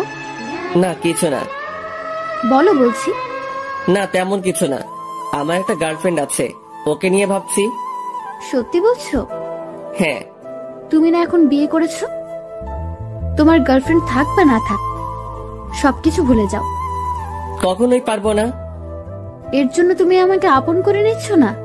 হ্যাঁ, নীলা আমাকে ছেড়ে দিল, মনে হয় কষ্ট পেয়েছে। পাক, একটু একটু কষ্ট পেলে আমাকে ছেড়ে চলে যাবে, আর তখনই আমার শান্তি হবে। এই পিচির জ্বালা আমার একদম সহ্য হয় না। তারপরে এটা সেটা ভাবতে ভাবতে ঘুমিয়ে পড়লাম। সকালে ঘুম থেকে উঠে দেখি নীলা আমার পাশে নেই। আজ একটু অবাক হলাম। প্রতিদিন ঘুম থেকে উঠে পিচ্চি যেরকম জ্বালা সহ্য করি, আজকে বেঁচে গেলাম। ব্যাপারটা কি? দেখলাম পিচ্চি গোসল করে বেরিয়ে আসছে, ভেজা চুল নিয়ে। ঘুম থেকে উঠে পড়েছো, যাও গোসল করে আসো। আমার এত সকালে গোসল করতে ভালো লাগে না। দেখো, তুমি যদি সকালে গোসল না করো তাহলে আম্মু ভাববে আমাদের মধ্যে কোনো সম্পর্ক হয়নি, আর তখন তারা অনেক কষ্ট পাবে। তার চেয়ে বরং তুমি গোসল করে আসো। তুই এত কিছু বুঝিস কিভাবে? আবার তুই করে বলছো? ও সরি সরি, তুমি আসলে একটা পিচ্চি। তারপরে আমি ওয়াশরুমে গিয়ে শাওয়ার নিলাম। গোসল শেষ করে রুমে আসতে দেখলাম নীলা চিরুনি করছে। নিচে চলো, আম্মু খাওয়ার জন্য ডাকতে এসেছিল। চল। I stop. আমি তোর থেকে বয়সে ছোট হলে কি হবে? আমি তোর বড় ভাবি, তুই আমাকে রেসপেক্ট দিয়ে কথা বলবি। চলো। তারপর নিচে গিয়ে ব্রেকফাস্ট করতে শুরু করলাম। এমন তুই আজকে নীলিমাকে তোদের কলেজে ভর্তি করে দে, আমি প্রিন্সিপালের সাথে কথা বলছি। তাহলে ভালোই হবে, বাড়ি 3 জন একসাথে কলেজে যাবে। কিছুই বললাম না, কারণ আমি আব্বুর কথার উপর দিয়ে কিছু বলি না। ব্রেকফাস্ট শেষ করে রুমে গিয়ে ভার্সিটিতে যাওয়ার জন্য রেডি হলাম। নীলাও আসলো, রেডি হচ্ছে। ও আজকে কলেজে ভর্তি হবে। রাতে যে কথা বললাম, ওর তো মন খারাপ হয়েছিল। এখন কলেজে ভর্তি হওয়ার কথা শুনে একটু হাসি খুশি লাগছে। আমি বাইরে গিয়ে বাইক নিয়ে দাঁড়িয়ে আছি। এদিকে জান্নাতের আর নীলার আসার কোনো নামগন্ধই নেই। অনেকক্ষণ হয়ে গেল, এখনো আসছে না। আমি ওদেরকে ডাকতে গেলাম, যেতেই দেখি ওরা বেরিয়ে আসছে। এতক্ষণ সময় লাগে নাকি? না, আসলে ভাবি আজকে কলেজে প্রথম যাচ্ছে, তার জন্য একটু সাজিয়ে দিচ্ছিলাম আর কি। তাই না নীলু ভাবি? তোদের লেকচার বন্ধ করে বাইকে উঠবি নাকি আমি যাব? এই না, উঠছি। আগে নীলা উঠলো, তারপরে জান্নাত উঠলো। আমি বাইক স্টার্ট দিয়ে ভার্সিটির দিকে যেতে লাগলাম। কেমন লজ্জা লজ্জা লাগছে, নিজের বউকে নিয়ে ভার্সিটিতে যাচ্ছি, তাও আবার পিচ্ছি। কেমনটা লাগে? ভার্সিটিতে পৌঁছে বাইকটা পার্ক করে আমি নীলাকে নিয়ে প্রিন্সিপালের রুমের দিকে যাচ্ছি। সবাই আমাদের দিকে তাকিয়ে আছে। এই, সবাই আমাদের দিকে তাকিয়ে আছে কেন? তোর মতো একটা পিচ্ছি মেয়ে ভার্সিটিতে এসেছে, তাই সবাই তাকিয়ে আছে। নীলা কোনো কথা বলল না। আমি সরাসরি প্রিন্সিপালের রুমে গেলাম। আসসালামু আলাইকুম, আসতে পারি স্যার? ওয়ালাইকুম আসসালাম। আরে ইমন জি, এসো এসো, ভেতরে এসে বসো। জি ধন্যবাদ স্যার।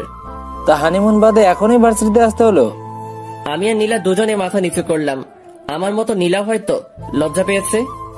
আরে লজ্জার কিছু নেই, বিয়ে করেছে তো কি হয়েছে, বিয়ে তো করতেই হবে তাই না? হ্যাঁ স্যার। এই যে ছাত্রের বউ ছাত্রী, নাম কি তোমার? নীলা। শুধু নীলা নাকি দুজনের মিল করে নীলা ইসলাম? নীলা মাথা নিচু করে মুচকি হাসলো। আচ্ছা ঠিক আছে, আর লজ্জা দিচ্ছি না, আমি সব ব্যবস্থা করে রেখেছি, তুমি শুধু এখানে একটা সাইন করো। নীলা সাইন করলো। নীলা শোনো, তোমার সিলেবাস দেখে তুমি ভার্সিটির লাইব্রেরি থেকে প্রয়োজনীয় বইগুলো সংগ্রহ করে নিও। ঠিক আছে স্যার। তারপর আমি আর নীলা প্রিন্সিপাল স্যারের রুম থেকে বেরিয়ে আসলাম। এই শোনো, আমাকে আমার ক্লাসটা দেখিয়ে দাও। ওইদিকে যা। ওইদিকে বললে হবে না, আমাকে পৌঁছে দিয়ে আসো। আমি নীলাকে ওর ক্লাসরুমের দিকে এগিয়ে দিলাম। ভার্সিটির সব ছেলে মেয়ে আমাদের দুজনের দিকে তাকিয়ে আছে। তাকাবেই না কেন? আজ পর্যন্ত আমার পাশে আমার 2-3টা বান্ধবী ছাড়া অন্য কাউকে দেখিনি। আজ হঠাৎ করে আমার পাশে নীলাকে দেখে হয়তো সবাই তাকিয়ে আছে। আমি নীলাকে ওর ক্লাসরুমটা দেখিয়ে দিলাম। তারপরে আমি সরাসরি আমাদের আড্ডা দেওয়ার জায়গায় চলে গেলাম। আমাকে দেখে সবাই চমকে উঠলো। মামা, তুই ভার্সিটিতে? আজব ব্যাপার তো। আমারও তো একই কথা, তুই হঠাৎ ভার্সিটিতে আসলি মানে? কেন, আমার কি ভার্সিটিতে আসা বারণ আছে নাকি? না, বারণ নেই, তবে তুই মাত্র 5 দিন হলো বিয়ে করলি আর আজকে ভার্সিটিতে চলে আসলি। ভাবির সাথে রোমান্স করবি, সেটা না করে হঠাৎ ভার্সিটিতে, তাই আমরা সবাই একটু অবাক হলাম আর কি। তোরা জানিস না, তোদের ছাড়া আমার একদমই ভালো লাগে না, তাই তো ভার্সিটিতে চলে আসলাম। থাক, হয়েছে হয়েছে, এখন বিয়ে করেছিস, আর কদিন পর তো আমাদের চিনতেই পারবি না। এখনই চিনতে পারছি না। তা ভাবি কোথায়? পড়াশোনা করতে হবে না? হ্যাঁ, পড়াশোনা তো করাতেই হবে। আজকে তো ইন্টার ফার্স্ট ইয়ারে ভর্তি করে দিলাম। কোন কলেজে মামা? এই ইমনের বউ, ইমন যে কলেজে ইচ্ছা ভর্তি করে দেবে, তোর এত জানার দরকার কি? না, ভাবিকে দেখে শুনে রাখার দায়িত্ব তো আমাদের সবারই, তাই না? তোকে এত দায়িত্ব বহন করা লাগবে না, এখন নিজের জন্য কাউকে খুঁজে নে। আমার ভাগ্যে মনে হয় কেউ নেই। আমরা সবাই এভাবে কিছুক্ষণ আড্ডা দেওয়ার পর ক্লাস করতে গেলাম। 2টা ক্লাস করলাম, আর ভালো লাগছে না। তারপরে আমি, আশিক, হাসিব, সামি 4 জন গেলাম বাজারের দিকে। বাজারে গিয়ে ক্যারাম খেললাম, ধোয়া ছাড়লাম, আর কিছুক্ষণ আড্ডা দিলাম। একটু পরে ফোনটা বেজে উঠলো। ফোন বের করে দেখলাম জান্নাত ফোন দিয়েছে। হ্যালো ভাইয়া, তুমি কোথায়? তাড়াতাড়ি ভার্সিটির দিকে আসো, ভার্সিটি বন্ধ হয়ে গেছে, ভাবিকে কোথাও খুঁজে পাচ্ছি না। আচ্ছা ঠিক আছে, আমি এক্ষুনি আসছি। দোস্ত তোরা থাক, আমার একটু কাজ আছে, আমি যাচ্ছি। তারপর আমি বাইকে স্টার্ট দিয়ে ভার্সিটির দিকে গেলাম। ভার্সিটিতে পৌঁছে দেখলাম জান্নাত বাইরে দাঁড়িয়ে আছে। নীলা কোথায়? ভার্সিটি বন্ধ হওয়ার পর সবাই যখন চলে যাচ্ছিল, আমি তখন অনেক খোঁজাখুঁজি করেছি, কিন্তু নীলা ভাবিকে কোথাও পাইনি। এত ছাত্রছাত্রীর ভিড়ে আমি ভাবিকে কোথায় খুঁজবো? আচ্ছা তুই কোনো চিন্তা করিস না, আমি খুঁজে বের করছি। তুই একটা রিক্সা নিয়ে বাসায় চলে যা। আচ্ছা ঠিক আছে ভাইয়া, ভাবিকে খুঁজে পেলে আমাকে ফোন করে জানিয়ে দিও। আচ্ছা ঠিক আছে, আমার তো মাথায় কোনো কাজ করছে না। আমি কোথায় খুঁজবো নীলাকে? বাড়িতে আম্মু আব্বু যদি জানতে পারে তাহলে আমাকে তো আস্ত রাখবে না। কোথায় গেল এইটুকু পিচ্চি মেয়েটা? ও তো গ্রামের মেয়ে, শহরের কিছুই ভালোভাবে চিনে না। এখন আমি কোথায় খুঁজবো নীলাকে? চিন্তায় আমার হাত পা ঠান্ডা হয়ে যাচ্ছে। ভার্সিটির এদিক ওদিকে একটু খোঁজাখুঁজি করলাম, কিন্তু নীলাকে দেখতে পেলাম না। আজ নীলার যদি একটা কিছু হয়ে যায় তাহলে আমি নিজেকে ক্ষমা করব কিভাবে? ভীষণ দুশ্চিন্তা হচ্ছে। কি করব আমি? কোন দিকে যাব? ফোনটা বেজে উঠলো। বের করে দেখলাম জান্নাত ফোন দিয়েছে। হ্যালো ভাইয়া, তুমি বাসায় চলে এসো, ভাবি চলে এসেছে। আচ্ছা ঠিক আছে, আসছি। যাক, এতক্ষণ একটা স্বস্তির নিঃশ্বাস ফেললাম। এই পিচ্চি মেয়েটার জন্য কতই না চিন্তা হচ্ছিল। আজকের মতো বেঁচে গেছি। এরপর থেকে আর এমন ভুল করা যাবে না। আমি বাইকটা স্টার্ট করে রওনা দিলাম বাসার উদ্দেশ্যে। বাসায় পৌঁছাতে পৌঁছাতে 2টা বেজে গেল। কলিং বেল দিতেই জান্নাত এসে দরজা খুলে দিল। ভাইয়া, আম্মু খুব রেগে আছে কিন্তু। আমি ভেতরে চলে আসলাম। আম্মু সরাসরি আমার কাছে এসে আমার গালে একটা কষে থাপ্পড় বসিয়ে দিল। আমি চুপচাপ মাথা নিচু করে ফেললাম। এরকম থাপ্পড় আমি মাঝে মধ্যে খাই, ব্যাপার না। তোর জ্ঞান বুদ্ধি কিছু আছে? এইটুকু একটা মেয়েকে ছেড়ে কোথায় গিয়েছিলি? ওর যদি কিছু একটা হতো তাহলে কি করতি তুই? আমি চুপচাপ মাথা নিচু করে আছি। এখন কিছু বলা যাবে না, কারণ আম্মু ইন্সপায়ার। কি হলো, চুপ করে আছিস কেন? কথা বল, ওর কিছু হলে কি করতি তুই? আম্মু, আমি একদম বুঝতে পারিনি। এরপর থেকে আর এরকম হবে না। বুঝতে পারিস নাই মানে? এত বড় হয়েছিস, তোর জ্ঞান বুদ্ধি হবে কবে? আম্মু সত্যি, এরপর থেকে আর এইরকমটা করব না। তোর আব্বু জানতে পারলে আস্ত রাখবে না। যা উপরে যা, নীলার মনটা একদম খারাপ হয়ে আছে, ওর সাথে কিছুক্ষণ কথা বল। আচ্ছা আম্মু। আমি উপরে গেলাম, দেখলাম নীলা বিছানার এক কোনায় মন খারাপ করে বসে আছে। আমি গিয়ে নীলার সামনে দাঁড়ালাম। নীলা, প্লিজ আমাকে ক্ষমা করে দে, আমি একদম বুঝতে পারিনি। ক্ষমা চাওয়ার কিছু নেই, তুমি তো আমার থেকে দূরে থাকতে চাও। না, আসলে আমি মনে করেছিলাম তুই জান্নাতের সাথে বাড়িতে চলে আসবি। প্লিজ আমাকে ক্ষমা করে দে। এরপর থেকে আমি তোকে একা রেখে আর কোথাও যাব না। অমনি নীলা এসে আমাকে জড়িয়ে ধরলো। মানে এত শক্ত করে জড়িয়ে ধরেছে বলে বোঝাতে পারবো না। মনে হচ্ছে কোনো ওয়ালের চিপায় আটকে পড়েছি। তারপরে নীলা আমাকে ঠেলতে ঠেলতে ওয়াশরুমের মধ্যে নিয়ে গেল। আমার কারোর সাথে গোসল করতে ভালো লাগে না। কারোর সাথে লাগুক বা না লাগুক, আমার সাথে লাগবে। তারপরে নীলা শাওয়ার ছেড়ে দিল। আমি আর নীলা একসাথে গোসল করছি। আমি ভালো লাগিয়ে দিচ্ছি। একবার যদি তোমার আর আমার মধ্যে স্বামী স্ত্রীর সম্পর্কটা গড়ে ওঠে, তারপর তুমি তোমার সব গার্লফ্রেন্ডকে ভুলে যাবে। এই, আমার তো কোনো গার্লফ্রেন্ড নেই। তাহলে সেদিন যে বললে আছে? এমনিতেই বলেছি। মিথ্যুক একটা। আচ্ছা ঠিক আছে, ভেজা কাপড় চেঞ্জ করো। মানে কি বলছিস? কি বলছি বুঝতে পারছো না? চেঞ্জ করো তাড়াতাড়ি। তোর সামনে? হ্যাঁ, আমার সামনে চেঞ্জ করতে হবে। মরে গেলেও পারবো না। দেখাচ্ছি তোমায়। এই, একদম না, একদম আমার কাছে আসবি না বলছি। আমি নীলাকে জোর করে ঠেলতে ঠেলতে ওয়াশরুমের বাইরে বের করে দিলাম। তারপর আমি চেঞ্জ করে নীলাকে বললাম, ভিতরে গিয়ে চেঞ্জ করে আয়। ভেতরে যাব না, এখানেই চেঞ্জ করব। তোর লজ্জা শরম বলতে কিছু নেই? তোমার সামনে আবার কিসের লজ্জা শুনি? শুধু আমার সামনে না, তোর কারো সামনে লজ্জা নেই। আমি বুঝতে পেরেছি। আচ্ছা, লজ্জা যখন নেই তাহলে দেখো। এই বলে নীলা আমার সামনে, আমি অন্যদিকে তাকাইলাম। ছি, তুই এইরকম? আমি আগে জানতাম না।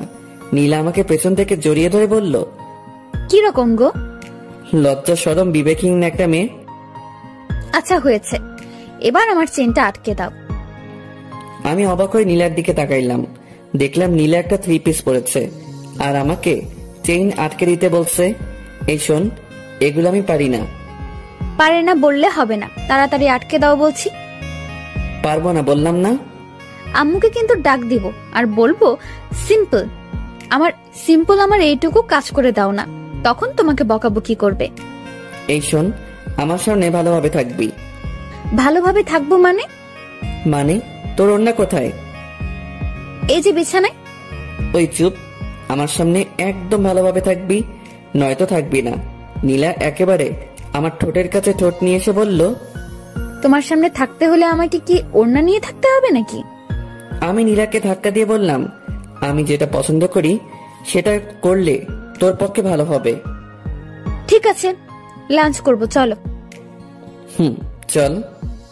এই যে, কোথায় যাব? আম্মু তো রুমে খাবার দিয়ে গেছে। কখন দিয়ে গেল? তুমি যখন ড্রেস চেঞ্জ করছিলে ওয়াশরুমে, তখন আম্মু এসে খাবার দিয়ে গেছে। ও আচ্ছা। তারপর আমি লাঞ্চ করতে শুরু করলাম। এই, তুমি কেমন? আমাকে ডাকছো না কেন? তোকে ডাকার কি আছে? তুই দেখতে পাচ্ছিস না খাবার এখানে? তাই বলে তুমি একা একা খাবে? আমাকে একবারও ডাকবে না? শোন, এত ঢং দেখার সময় নেই।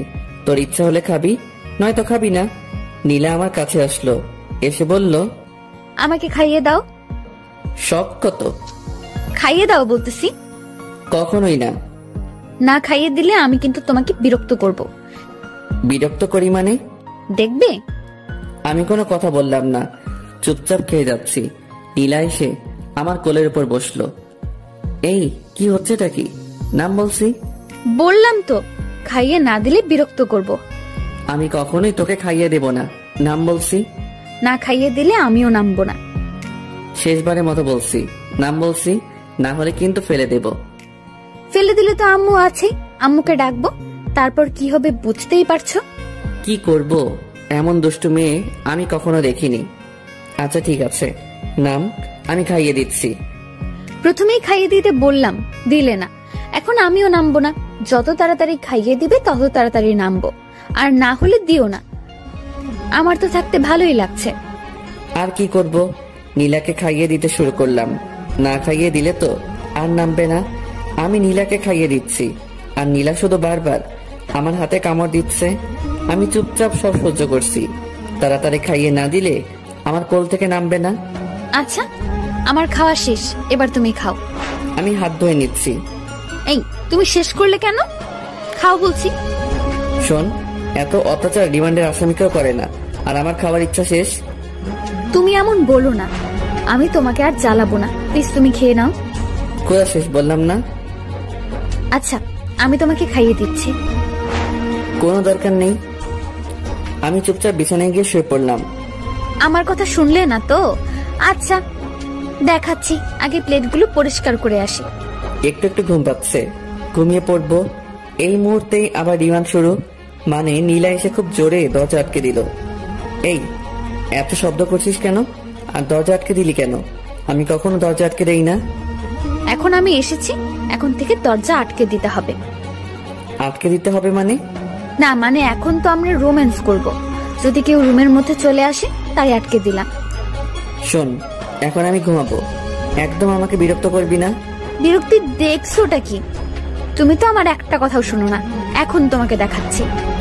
এই বলে নীলা আমার পেটের উপর উঠে বসলো। দেখ পিচ্ছি, আমাকে বিরক্ত করিস না। আমি না তোমার বউ? আমি ছাড়া তোমাকে কে বিরক্ত করবে, আদর করবে শুনি? লাগবে না তোর কোনো আদর। দেখো, তুমি কি চাও আমি আম্মুকে সব বলে দেই? বলে দেই মানে?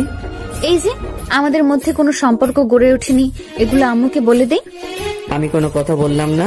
দেখো, আমি তোমার ভালোবাসা পাওয়ার চেষ্টা করছি। এমন কিছু করো না যাতে জোর করে সবকিছু আদায় করতে হয়, ঠিক আছে? অন্যদিকে তাকিয়ে শুয়ে রইলাম। নীলা আমার উপর শুয়ে পড়লো। তারপরে শুরু করলো পিচ্চির অত্যাচার। মানে গলায় গালে কিস করতে শুরু করলো, আবার পুরুষত্ব জেগে উঠতে শুরু করলো। আমি অনেক কষ্টে নিজেকে কন্ট্রোল করছি। তারপরে নীলা যা করলো সেটার জন্য মোটেও প্রস্তুত ছিলাম না। নীলাও ড্রেস খুলে ফেলেছে। আমি ধাক্কা দিয়ে নীলাকে আমার উপর থেকে সরিয়ে দিলাম। কি হচ্ছেটা কি এগুলো? না মানে আমার খুব গরম লাগছে। গরম লাগছে ঠিক আছে, তাই বলে এগুলো কেমন অসভ্যতা? নীলা আমার কোনো কথা শুনছে না। আমি ওর গালে একটা চড় বসিয়ে দিলাম। ফাইজলামের একটা সীমা থাকা দরকার। তোর অনেক পাগলামি আমি সহ্য করেছি, কিন্তু আর নয়। একটা কথা বলছি, ভালোভাবে শুনে নে। আমি তোকে কখনো আমার বউ হিসেবে মানি না। কথাগুলো বলেই আমি রুম থেকে বেরিয়ে পড়লাম। এই পিচিটার জন্য বাড়িতে থাকা যাবে না। দূর, কিছু ভালো লাগে না। কি করব? আমি বাইক নিয়ে বের হচ্ছি, এমন সময় আম্মু আমাকে ডাকলো। এই দুপুরবেলা কোথায় যাচ্ছিস? এখন দুপুর কোথায়? এখন তো বিকেল হয়ে এসেছে। তুই তো এত তাড়াতাড়ি বের হোস না, আজ হঠাৎ এত তাড়াতাড়ি বের হচ্ছিস যে? না আম্মু, একটু কাজ আছে, তার জন্য আগে যাচ্ছি। ও আচ্ছা, ঠিক আছে, সাবধানে যাস। ঠিক আছে। তারপর আমি বাইক নিয়ে বেরিয়ে পড়লাম বাজারের দিকে। এত সকাল সকাল তো কেউ আসবে না, সবাইকে একটা ফোন করি তাহলে আসবে।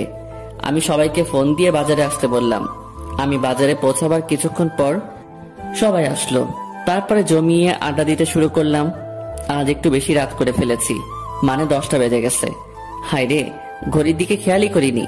আজ যে বাড়িতে গেলে কি হবে। এমনিতেই দুপুরে আম্মু অনেক বকাবকি করেছে, তাড়াতাড়ি বাড়িতে যেতে হবে। আমি সবাইকে বাড়িতে যেতে বললাম। সবাই নিজ নিজ বাড়িতে চলে যাচ্ছি। বাড়িতে পৌঁছাতে আমার 10:30 বেজে গেছে।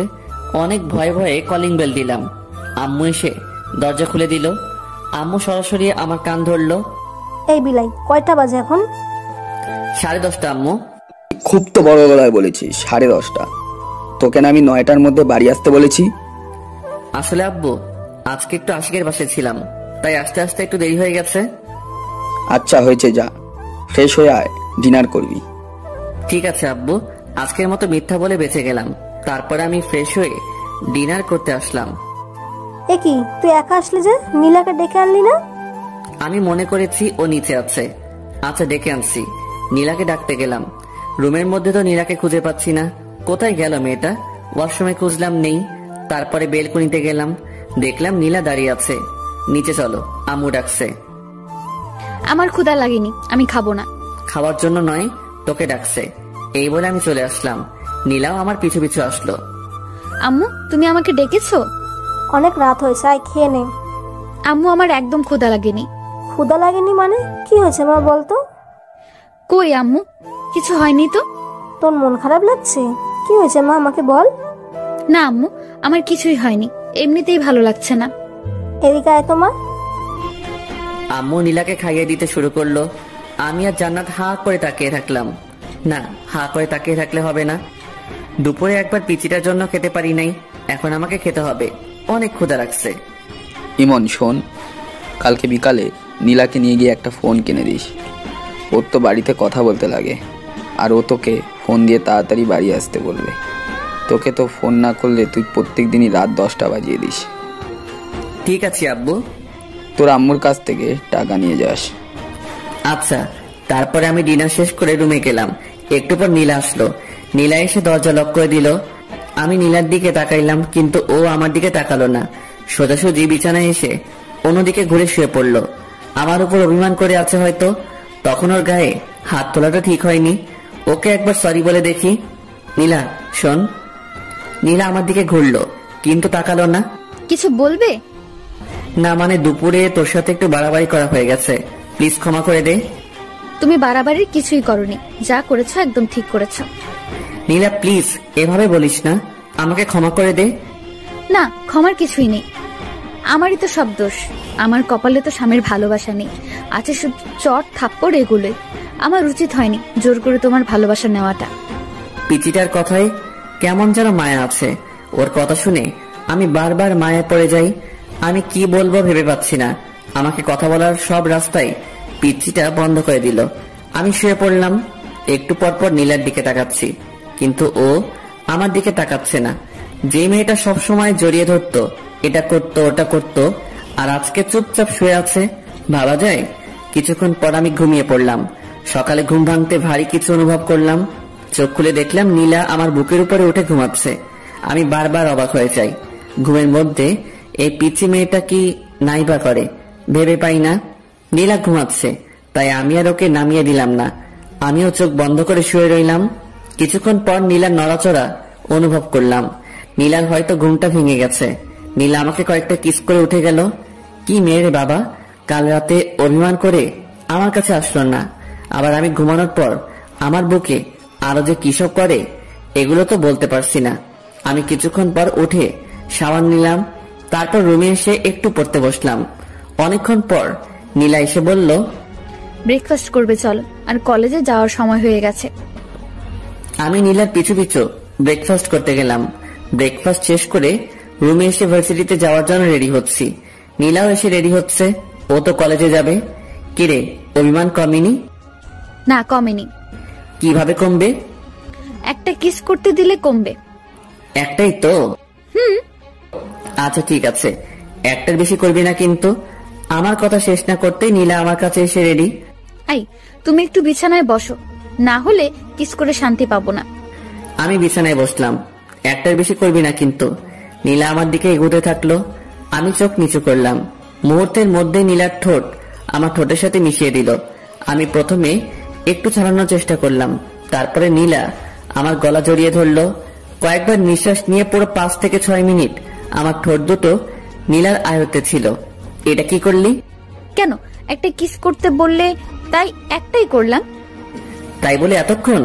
সর, এমনিতেই ব্রাশ করস নাই, তার উপর আবার কিস। তাড়াতাড়ি রেডি হবি, নয়তো তোকে রেখে ভার্সিটিতে চলে যাব। এই না না, আর একটু ওয়েট করো প্লিজ। এত সময় লাগে নাকি? এত কোথায়, এক্ষুনি তো রেডি হতে শুরু করলাম। তুমি তো একটু হেল্প করলেও পারো। পারি না, আমি নিচে আছি, তুই তাড়াতাড়ি আসবি কিন্তু। নিচে গিয়ে অপেক্ষা করছি। এদিকে জান্নাতেরও আসার কোনো নামগন্ধ নেই। এদের দুজনের জন্য আমার মেজাজটাই নষ্ট হয়ে যায়। এতক্ষণ লাগে নাকি রেডি হতে?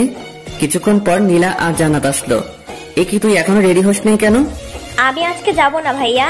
কেন, সমস্যা কি? না, সমস্যা নেই।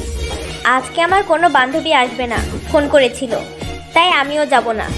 আচ্ছা ঠিক আছে। আমি বাইক বের করে স্টার্ট দিলাম, নীলাকে বসতে বললাম।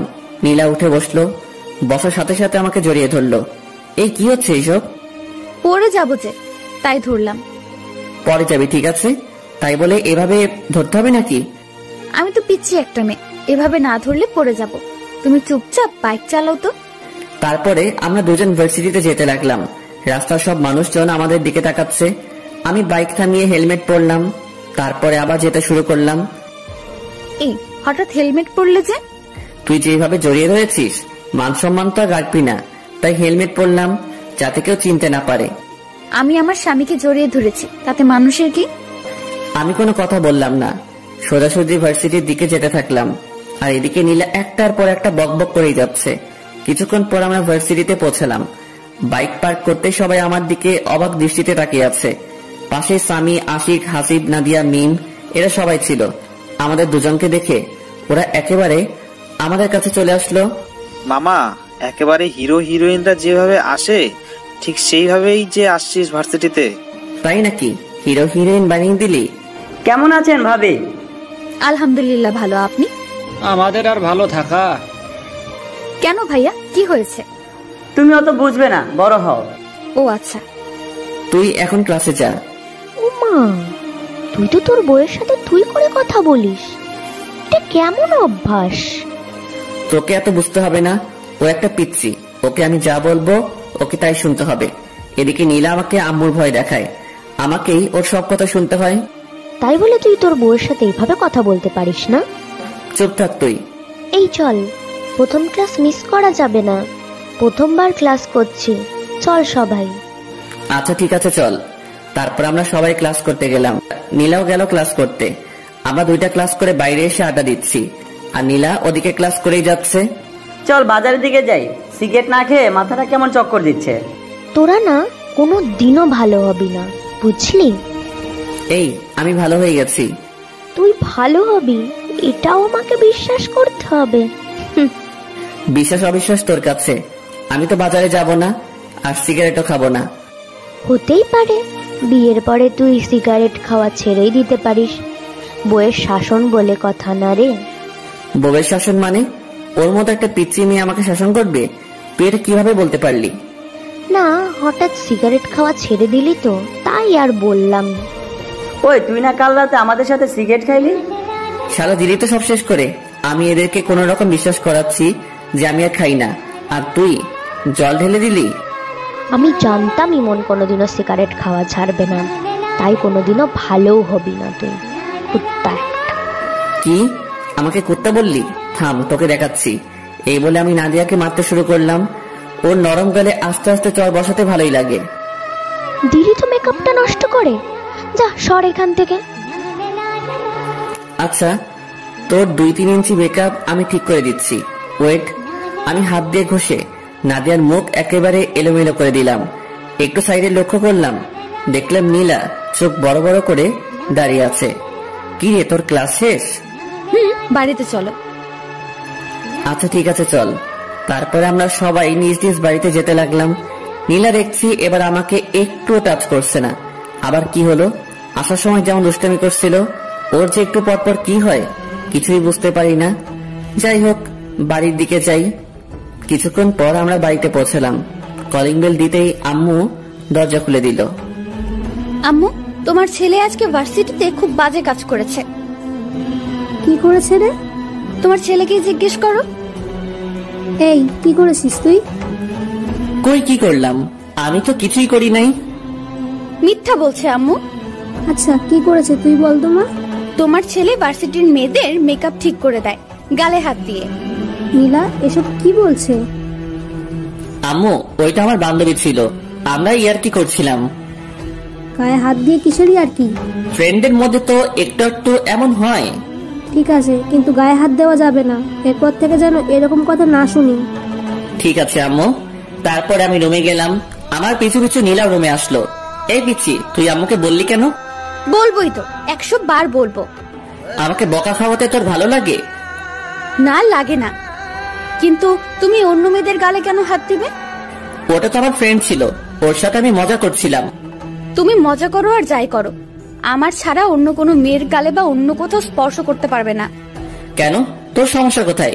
নীলা আমাকে জড়িয়ে ধরলো আর বলল, তুমি শুধু আমার, আমি ছাড়া কেউ তোমার ধারে কাছেও আসতে পারবেন না।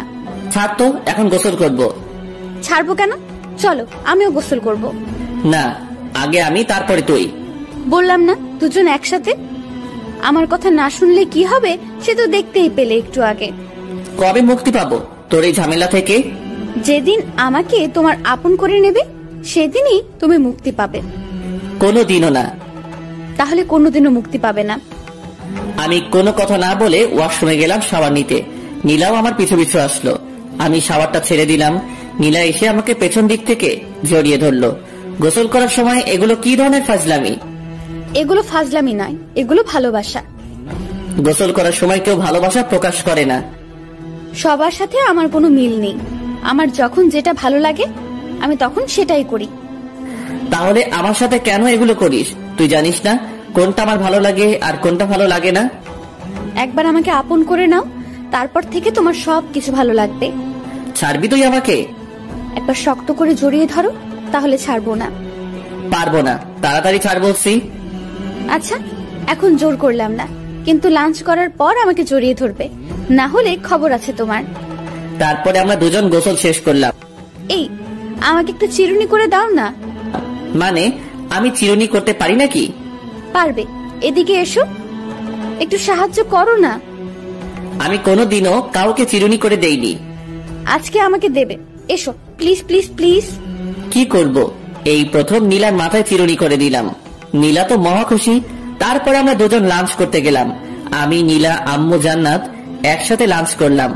আব্বু কাজের ব্যস্ততায় আসতে পারে নাই। আম্মু আমাকে তোমার মতো রান্না শেখাবে। আচ্ছা শেখাবো, তুই আগে বড় হয়ে নে। আর কত বড় হব, তুমি আমাকে শিখিয়ে দেবে। আচ্ছা, তোকে সময় করে রান্না করা শেখাবো। আচ্ছা ঠিক আছে। ইমন, তোর আব্বু নীলাকে একটা ফোন কিনে দিতে বলেছে। আচ্ছা ঠিক আছে, একটা ফোন এনে দেব। ওকে নিয়ে যাবি, একটু তোর সাথে ঘুরবে। কিন্তু আম্মু। কোনো কিন্তু নয়, বিকালে দুজনে যাবি। আচ্ছা ঠিক আছে। তারপর আমি সবার আগে লাঞ্চটা শেষ করে রুমে গেলাম। কি করব আমি? নীলা খুব বাড়াবাড়ি করছে, ওকে নিয়ে আর পারছি না। আচ্ছা, ওকে কি কোনোভাবে ওর বাড়িতে পাঠিয়ে দেওয়া যায় না? দেখি কোনোভাবে সম্ভব হয় কিনা। অমনি নীলা রুমে আসলো, এসে দরজা আটকে দিল। আমি কোনো কথা বললাম না। ওর সাথে আমি কিছুতেই পেরে উঠছি না। কিভাবে পারবো? ও শুধু আম্মু আব্বুর ভয় দেখায়, আর আমি তো আম্মু আব্বুর বিরুদ্ধে যেতে পারবো না। কি ভাবছো গো? ভাবছি কিভাবে তোকে এই বাড়ি থেকে তাড়ানো যায়। বৃথা চেষ্টা করে কোনো লাভ নেই। নীলা আস্তে আস্তে আমার কাছে আসছে। আমি কিছু বলবো, অমনি নীলা আমার মুখটা চেপে ধরলো। একটা কথাও বলবে না, আমি যা করব সবকিছু চুপচাপ সহ্য করবে।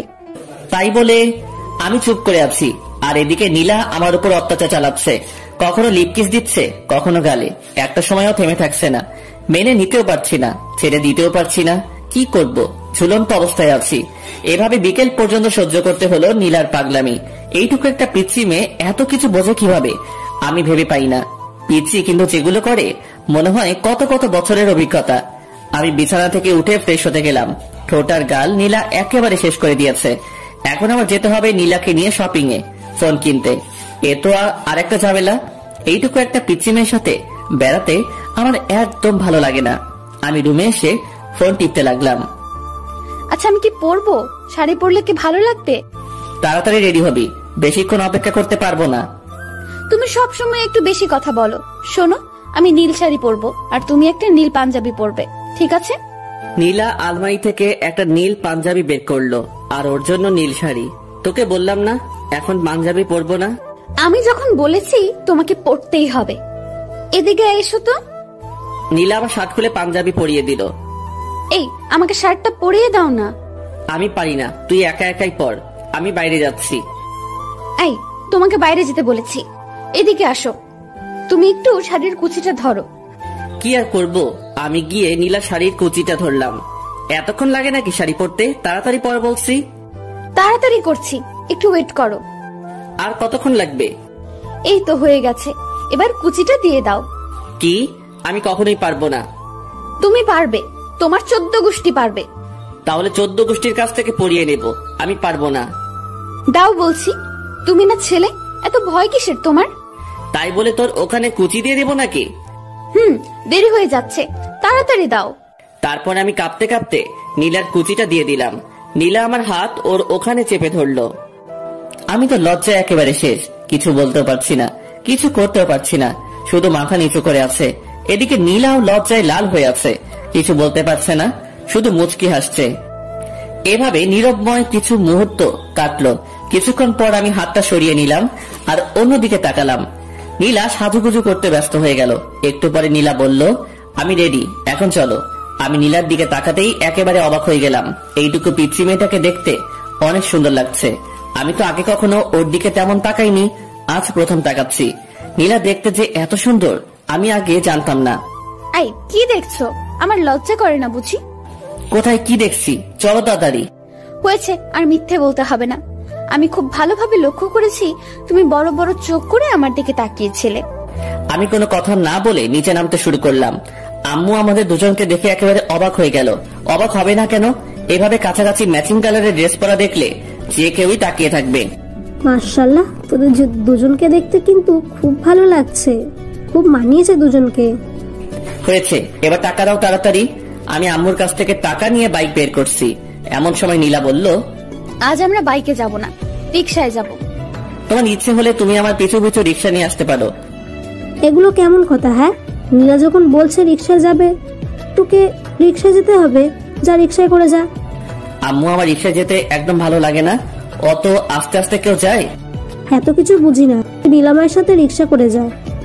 আচ্ছা ঠিক আছে আম্মু। তারপরে আমি আর নীলা বেরিয়ে পড়লাম। বাড়ির সামনে কিছুক্ষণ দাঁড়াতে একটা রিকশা আসলো। আমরা রিকশায় উঠলাম। নীলা আমার কাঁধে মাথা রেখে বক বক করে যাচ্ছে। আমি কোনো কথা বলছি না, চুপচাপ বসে আছি। কিছু বলো, চুপ করে আছো কেন? তোর সাথে কথা বলতে ইচ্ছে করে না? তো কার সাথে কথা বলতে ইচ্ছে করে? তুই চুপ করে থাকতো। আমার চুপ থাকতে ভালো লাগে না, সব সময় তোমার সাথে কথা বলতে ইচ্ছে করে। আচ্ছা তুই বলতে থাক, আমি চুপ করে থাকলাম। আর একটা কথা বলবো না। তারপরে নীলার বক বক শুনতে শুনতে পৌঁছে গেলাম মার্কেটে। কয়েকটা ফোন দেখলাম আর নীলার পছন্দ মতো একটা ফোন কিনে দিলাম। নীলা আমার সাথে সেলফি তুলতে চাইলো, কিন্তু আমি তুললাম না। নীলার জোড়াজোড়িতে ওর সাথে কিছুক্ষণ ঘুরতে হলো। ও জোর করেই কয়েকটা সেলফি তুললো। সন্ধ্যার পর আমরা বাড়ির দিকে রওনা দিলাম। বাড়িতে এসে ড্রেসটা চেঞ্জ করে ফ্রেশ হয়ে নিলাম। জান্নাত আসলো রুমে। নীলা আর জান্নাত বসে বসে গল্প করছে, আমি ফেসবুকিং করছি। আজ সময় কাটছে না। আজ বন্ধুদের সাথে আড্ডা দিতে যাইনি, তাই একদম ভালো লাগছে না। সিগারেট না খেলে মাথায় কেমন চক্কর মারে। রাতে ডিনার করে এসে শুয়ে পড়েছি। নীলা এসে পাগলামি শুরু করেছে। আমি নীলাকে ছাড়তে বলছি, কিন্তু নীলা আমাকে ছাড়ছে না। দেখো, তুমি আমার স্বামী আর আমি আমার স্বামীকে একটু আদর করব। মানে কি বলছিস তুই? মানে আজকে আমাদের স্বামী স্ত্রীর সম্পর্ক গড়ে উঠবে। কখনোই না। তুমি আর কতদিন আমাকে কষ্ট দেবে? আমি কাউকে কষ্ট দিই না। কেন, তুমি আমাকে কষ্ট দিচ্ছ না? জানি না, আমার একদম ভালো লাগছে না। আমি ঘুমাবো, বিরক্ত করিস না প্লিজ। কিছুক্ষণ পর আমি ঘুমিয়ে পড়লাম। সকালে ঘুম থেকে উঠে একটু অসুস্থ লাগছে, কেমন জ্বর জ্বর লাগছে। নীলা আজকে আগে উঠে গেছে ঘুম থেকে। উঠে তো নীলাকে দেখতে পেলাম না। কিছুক্ষণ পর নীলা রুমে আসলো, এসে বলল, কখন ঘুম থেকে উঠবে? ভার্সিটিতে যাওয়ার সময় হয়ে গেছে, ওঠো তাড়াতাড়ি। তুই আর জান্নাত যা, আজকে আমি যাব না, একটু অসুস্থ লাগছে। কি হয়েছে তোমার? একটু জ্বর জ্বর লাগছে। কই দেখি। এ কি, তোমার তো ভীষণ জ্বর। তারপরে নীলা আমাকে ধরে ওয়াশরুমে নিয়ে গেল। আমি ফ্রেশ হয়ে আসলাম। নীলা আমার জন্য খাবার নিয়ে আসলো। আমাকে জোর করে ও নিজের হাতে খাইয়ে দিল। তারপরে ওষুধ খাইয়ে দিল। নীলার সেবা যত্নে আমি খুব তাড়াতাড়ি সুস্থ হয়ে গেলাম। এই কয়দিন আমি বুঝলাম নীলা সত্যি আমাকে খুব ভালোবাসে। নীলাকেও আমার ভালো লাগতে শুরু করে। আমি ভাবছি নীলাকে আমি আপন করে নেব, আস্তে আস্তে ওকে আপন করে নেব। হুট করে যদি একবার চেঞ্জ হয়ে যায় তাহলে কেমন লাগবে? তার চেয়ে বরং আস্তে আস্তে নীলার কাছে যাই। অসুস্থ থাকে 2 দিন থেকে ভার্সিটিতে যাওয়া হয়নি, বন্ধু বান্ধবের সাথে আড্ডা দেওয়া হয়নি। আজ বিকেলে বাজারে গেলাম আড্ডা দিতে। সন্ধ্যা হয়ে এসেছে, এমন সময় নীলা আমাকে ফোন করলো। হ্যালো, কোথায় আছো তুমি? এই তো বাজারে আছি। তাড়াতাড়ি বাড়িতে চলে এসো। আচ্ছা, আসছি একটু পর। তুমি এখনো পুরোপুরি সুস্থ হওনি, তাড়াতাড়ি আসো প্লিজ। আচ্ছা ঠিক আছে। বন্ধুদের সাথে আড্ডা দিয়ে 8টার দিকে বাড়িতে গেলাম। কলিং বেল দিলাম, নীলা এসে দরজা খুললো। এই, তোমাকে না তাড়াতাড়ি আসতে বললাম? তাড়াতাড়িতে চলে আসলাম। এটা তাড়াতাড়ি আসা হলো? রাত 8টা পেরিয়ে গেছে। রাত 8টা আবার দেরি হলো নাকি? আচ্ছা ঠিক আছে, তাড়াতাড়ি ফ্রেশ হয়ে আসো। আচ্ছা ঠিক আছে। পরে আমি ফ্রেশ হয়ে রুমে আসলাম। কি হয়েছে, এত তাড়াতাড়ি বাড়িতে ডাকলি কেন? কিছু হয়নি, তোমাকে একটু আদর করব তাই বাড়িতে আসতে বললাম। আদর মানে? আদর বোঝো না? আচ্ছা দেখাচ্ছি। আজ নীলাকে দেখতে একদম অন্যরকম লাগছে। কেমন ছটফট করছে আমার ভালোবাসা পাওয়ার জন্য। নীলা আমাকে জড়িয়ে ধরে বিছানায় শুইয়ে দিল। আমি তেমন রিয়েক্ট করলাম না। নীলা আস্তে আস্তে আমার খুব কাছে চলে আসলো। দুজনের নিঃশ্বাস দুজনের মুখের উপরে পড়ছে। আমি নীলার চোখের ভাষা বুঝতে পারলাম, কিন্তু ওর কাছে এগিয়ে গেলাম না। নীলা শুধু ছটফট করছে। আমি সবকিছু বুঝেও নীলার কাছ থেকে সরে গেলাম। আর কত কষ্ট দেবে আমাকে? একবার আসো আমার কাছে। আমি মনে মনে বলছি, হারে পিচ্ছি, আস্তে আস্তে তোর খুব কাছে চলে যাব, আপন করে নেব তোকে। তুই শুধু একটু ধৈর্য ধর। কিছু বলছো না কেন? আমার কষ্টটা একবার বোঝার চেষ্টা করো। আমি কোনো কথা বললাম না। কি বলবো? আমি যে হঠাৎ করে নীলার কাছে যেতে পারছি না। নীলাকে খুব শক্ত করে জড়িয়ে ধরতে ইচ্ছে করলো। আলতো করে ওর কানের কাছে মুখ নিয়ে বলতে ইচ্ছে করলো, আমিও যে তোকে ভালোবাসি ফেলেছি পিচ্ছি। কিন্তু অজানা এক বাধায় সবকিছু আটকে গেল, কিছুই করতে পারলাম না। আম্মু এসে আমাদের ডিনার করার জন্য ডাকলো। আমি আর নীলা নিচে গেলাম ডিনার করতে। আব্বু চলে এসেছে। আমরা সবাই একসাথে ডিনার শেষ করলাম। রুমে এসে বসে আছি, মানে নীলার জন্য অপেক্ষা করছি। নীলা একটু পরে আসে। আম্মুকে মনে হয় একটু হেল্প করে, তাই আসতে একটু দেরি হয়। কিছুক্ষণ পর নীলা আসলো, হাতে 1 গ্লাস পানি আর ওষুধ নিয়ে। এখন আমার ওষুধ কেন? সুস্থ হলেও ওষুধ খেতে হয়। ওষুধ খেলে আর অসুস্থ হবে না, না হলে অসুস্থ হওয়ার সম্ভাবনা থাকে। আমি তো সুস্থ হয়ে গেছি। আমি একদম সুস্থ, এখন ওষুধ খাওয়া লাগবে না। বেশি কথা বলো না তো, দেখি আমি খাইয়ে দেই। তারপরে নীলা আমাকে ওষুধ খাইয়ে দিল। ওষুধ খাওয়ার সাথে সাথে আমার মাথাটা কেমন ঝিমঝিম করছে। বুঝলাম না নীলা আমাকে কি খাওয়ালো। কেমন অলসতা বিরাজ করতে শুরু করলো। মনে হচ্ছে নীলা হয়তো আমাকে ঘুমের ওষুধ খাওয়ালো। কিন্তু নীলা আমাকে ঘুমের ওষুধ খাওয়াতে যাবে কেন? নীলা আমার কাছে আসলো, এসে বলল, আজ তোমাকে আমি আপন করে নেব, কেউ আটকাতে পারবে না। আমি বুঝতে পারলাম নীলা আমাকে ঘুমের ওষুধ খাইয়েছে, কিন্তু নীলা আমার কাছে আসার জন্য এটা করতে পারলো? আমি কিছুই করতে পারছি না, ভীষণ ঘুম পাচ্ছে। নীলা আমার কাছে আসলো, এসে আমার শার্টটা খুলে দিল। নীলাকে আটকাতে পারছি না, মানে ঘুমের ওষুধ খাওয়ার পর আমি কোনো শক্তি পাচ্ছি না। নীলা আস্তে আস্তে আমার খুব কাছে চলে আসলো। আমি কিছুতেই মানতে পারছি না নীলা আমাকে ঘুমের ওষুধ খাইয়ে এগুলো করছে। তারপরে নীলা আমাকে কিস করতে শুরু করলো। আজ নীলার হাত থেকে আমার নিস্তার নেই, একেবারে শেষ করে ফেলবে। নীলা ওর ড্রেস খুলে ফেললো। এখন আমাদের দুজনের শরীরে একটা সুতা পর্যন্ত নেই। নীলা আমার খুব কাছে চলে আসলো। আমি নীলাকে আটকাতে পারলাম না, সবকিছু শেষ করে ফেললো। নীলার প্রতি আমার অনেক রাগ হলো। ও আমাকে ঘুমের ওষুধ খাইয়ে নীলাকে মারতে ইচ্ছে করছে, কিন্তু আমি উঠে বসার মতো শক্তি পাচ্ছি না। নীলা আমার উপরে শুয়ে আছে, একটু পর পর আমার দিকে তাকাচ্ছে। কিছুক্ষণ পর নীলা আমাকে বিছানা থেকে তুলে ওয়াশরুমে নিয়ে গেল। দুজনে একসাথে শাওয়ার নিলাম। শাওয়ার নেওয়ায় আমার ঘুম একেবারে ভেঙে গেল। আমার নিজের প্রতি অনেক রাগ হতে শুরু করলো।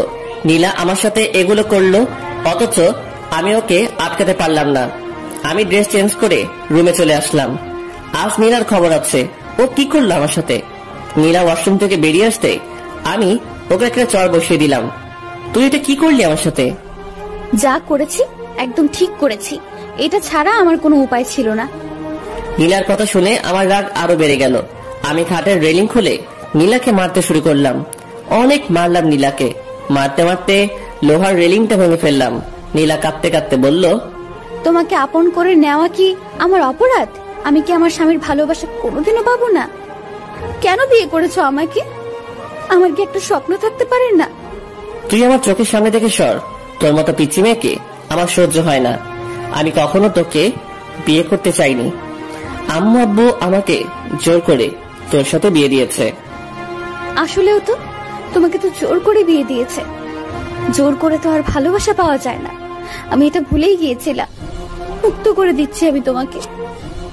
আর কখনো বিরক্ত করব না। চলে যাব আমি তোমার কাছ থেকে অনেক দূরে। আমাকে প্লিজ ক্ষমা করে দিও। আর কখনো তোমাকে এই পিচ্চির জ্বালা সহ্য করতে হবে না। মুক্ত করে দিলাম। খুব ভালোবাসি তোমায়। আমি কোনো কথা বললাম না। নিজের প্রতি নিজেরই ঘৃণা জন্মালো। আমি নীলা কি মারলাম?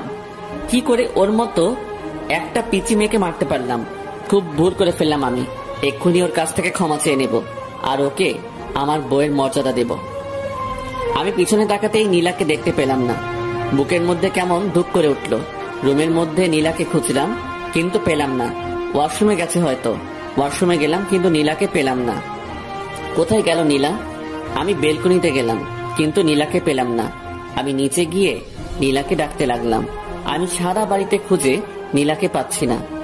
আমার চিৎকার করে ডাকায় আম্মু আব্বু জান্নাত এরা সবাই বেরিয়ে আসলো। কি হয়েছে? এত জোরে জোরে নীলাকে ডাকছিস কেন? কোথায় গিয়েছো? আম্মু, আমি নীলাকে খুঁজে কোথাও পাচ্ছি না। পাচ্ছি না মানে? কোথায় যাবে এত রাতে? বাড়িতে আছে, দেখ ওয়াশরুমে গেছে হয়তো। না আম্মু, ওয়াশরুমে আমি খুঁজেছি। সারা বাড়িতে নীলাকে খুঁজতেছি কিন্তু কোথাও পাচ্ছি না। কি বলছিস? কি কিছু হয়েছে তোদের মধ্যে? তারপর আমি সব ঘটনা খুলে বললাম। মানে নীলাকে বউয়ের অধিকার দেইনি এসব কথা বললাম। তুই এটা কিভাবে করতে পারলি? যেখান থেকে পারিস তাড়াতাড়ি নীলাকে নিয়ে আয়। আনবো আম্মু, আমি নীলাকে খুঁজে আনবো। আমি নীলাকে কোথাও যেতে দেব না। তারপর আমি বাড়ি থেকে বেরিয়ে পড়লাম নীলাকে খুঁজতে। কোথায় খুঁজবো আমি নীলাকে? কোথায় গেল মেয়েটা? আশেপাশে অনেক খোঁজাখুঁজি করলাম কিন্তু নীলাকে কোথাও পেলাম না। চোখ দিয়ে জল গড়িয়ে গড়িয়ে পড়ছে। নিজেকে ভীষণ অপরাধী মনে হচ্ছে। আমার কান্না কোনোভাবে থামছে না। আমি নীলাকে খুঁজতে খুঁজতে রাস্তার মাঝখানে চলে আসি। এমন সময় একটা মিনি ট্রাক এসে আমাকে ধাক্কা দেয়। 3 দিন পর আমার জ্ঞান ফেরায়। আমি নিজেকে হাসপাতালে আবিষ্কার করলাম। আশেপাশে লক্ষ্য করলাম, দেখলাম আম্মু চেয়ারে বসে আছে। আম্মু, আমি এখানে কেন? 3 দিন আগে একটা ট্রাকের সঙ্গে তুই অ্যাক্সিডেন্ট করেছিলি। আমার সবকিছু মনে পড়ে গেল। আমি উঠে বেরিয়ে যেতে লাগলাম। আম্মু আমাকে আটকালো। কোথায় যাচ্ছিস তুই? আম্মু, নীলাকে খুঁজে বের করতে হবে। নীলাকে সবাই খুঁজছে, তুই এখন অনেক অসুস্থ, তোকে এখন যাওয়া লাগবে না। না আম্মু, নীলাকে আমি খুঁজতে যাব। নীলার সাথে আমি খুব অন্যায় করেছি। ওকে যেখান থেকে হোক আমাকে খুঁজে বের করতেই হবে। আচ্ছা ঠিক আছে, আগে সুস্থ হয়ে নে, তারপর খুঁজিস। আর শোন, নীলা হয়তো বা অ্যাক্সিডেন্ট করেছে। অ্যাক্সিডেন্ট করেছে মানে? কোথায় নীলা? তোমরা কিভাবে জানলে? আমাদের বাসা থেকে একটু সামনেই সেদিন রাতে আরো একটা অ্যাক্সিডেন্ট হয়েছিল, আর ওটা নীলাই ছিল, কারণ ওখানে নীলার রক্তাক্ত ওড়না পাওয়া গেছে। নীলার অ্যাক্সিডেন্টের কথা শুনে আমার বুকের ভিতর কেমন যেন করছে। নীলার কিছু হয়নি তো? কেমন আছে? কোথায় আছে? তুই কোনো চিন্তা করিস না, আশেপাশে সব হাসপাতালে খবর নেওয়া হচ্ছে। নীলাকে খুব তাড়াতাড়ি পাওয়া যাবে। আমার কথায় একটু স্বস্তি পেলাম কিন্তু থাকতে পারছি না। না, আমাকে এখন নীলাকে খুঁজতে যেতে হবে। আমি কারো উপরে ভরসা পাচ্ছি না। আমি নিজে নীলাকে খুঁজে বের করব। আমি কারো কথা না শুনে হাসপাতাল থেকে বেরিয়ে পড়লাম। আশেপাশে আমি নীলাকে খুঁজতে শুরু করলাম। আমি কয়েকটা হাসপাতালে খোঁজ নিলাম কিন্তু ওরা কেউ নীলার ব্যাপারে কিছু বলতে পারলো না। আমার মাথায় হাতে পায়ে সব জায়গায় ব্যান্ডেজ। নাড়াচাড়া করায় আমার মাথার ব্যান্ডেজ দিয়ে রক্ত বেরিয়ে পড়ছে। আমি নিরুপায় হয়ে রাস্তা দিয়ে হাঁটছি আর আমার মাথা দিয়ে টপে টপে রক্ত ঝরছে। কিছু দূর এগুতে আশিক, সামি ওরা আমাকে দেখতে পেল। আমার মাথা দিয়ে রক্ত পড়ায় ওরা আবার আমাকে হাসপাতালে নিয়ে গেল। ডাক্তার আমার মাথায় আবার ওষুধ লাগিয়ে ব্যান্ডেজ করে দিল। নীলার জন্য আমার ভীষণ কষ্ট হচ্ছে। কোথায় পাবো আমি নীলাকে? নীলাকে ছাড়া আমি আর এক মুহূর্ত থাকতে পারছি না। ডাক্তার আমাকে ঘুমের ইনজেকশন দিয়ে ঘুমিয়ে রাখে। এভাবে 7টা দিন পেরিয়ে গেল। আমি এখন মোটামুটি সুস্থ। আজকে আমাকে হাসপাতাল থেকে বাড়িতে নিয়ে গেল। এই 7টা দিন আমার কিভাবে কেটেছে আমি বুঝতেই পারিনি। এখন আমি থাকতে পারছি না নীলাকে ছাড়া। আমার ভীষণ কষ্ট হচ্ছে। নীলাকে একটু দেখার আশায় আমি ছটফট করে বেড়াচ্ছি। এখন আমি নীলাকে খুঁজে বেড়াই সকাল থেকে শুরু করে রাত পেরিয়ে যায়। আমি নীলাকে খুঁজি, কিন্তু কোথাও পাই না। শহরের আনাচে কানাচে প্রত্যেকটা কোনায় আমি নীলাকে খুঁজেছি, কিন্তু কোথাও পাইনি। ভাবছি ঢাকায় যাব, ওখানে গিয়ে নীলাকে খুঁজবো। আমি বাড়িতে জানিয়ে ঢাকা যাওয়ার উদ্দেশ্যে বের হলাম। রাজশাহী থেকে ঢাকাতে যেতে 6 ঘন্টার মতো সময় লাগে। নীলার কথা ভাবতে ভাবতে আর নীলাকে খোঁজার আশায় আমি ঢাকায় পৌঁছে গেলাম। ঢাকায় গিয়ে একটা হোটেলে রুম নিলাম। তারপর নীলাকে খুঁজতে শুরু করলাম। প্রথমে শহরের হাসপাতালগুলোতে নীলার খোঁজ করতে শুরু করলাম। সারাদিন নীলাকে খুঁজি, মাঝরাত পর্যন্ত খুঁজে বেড়াই।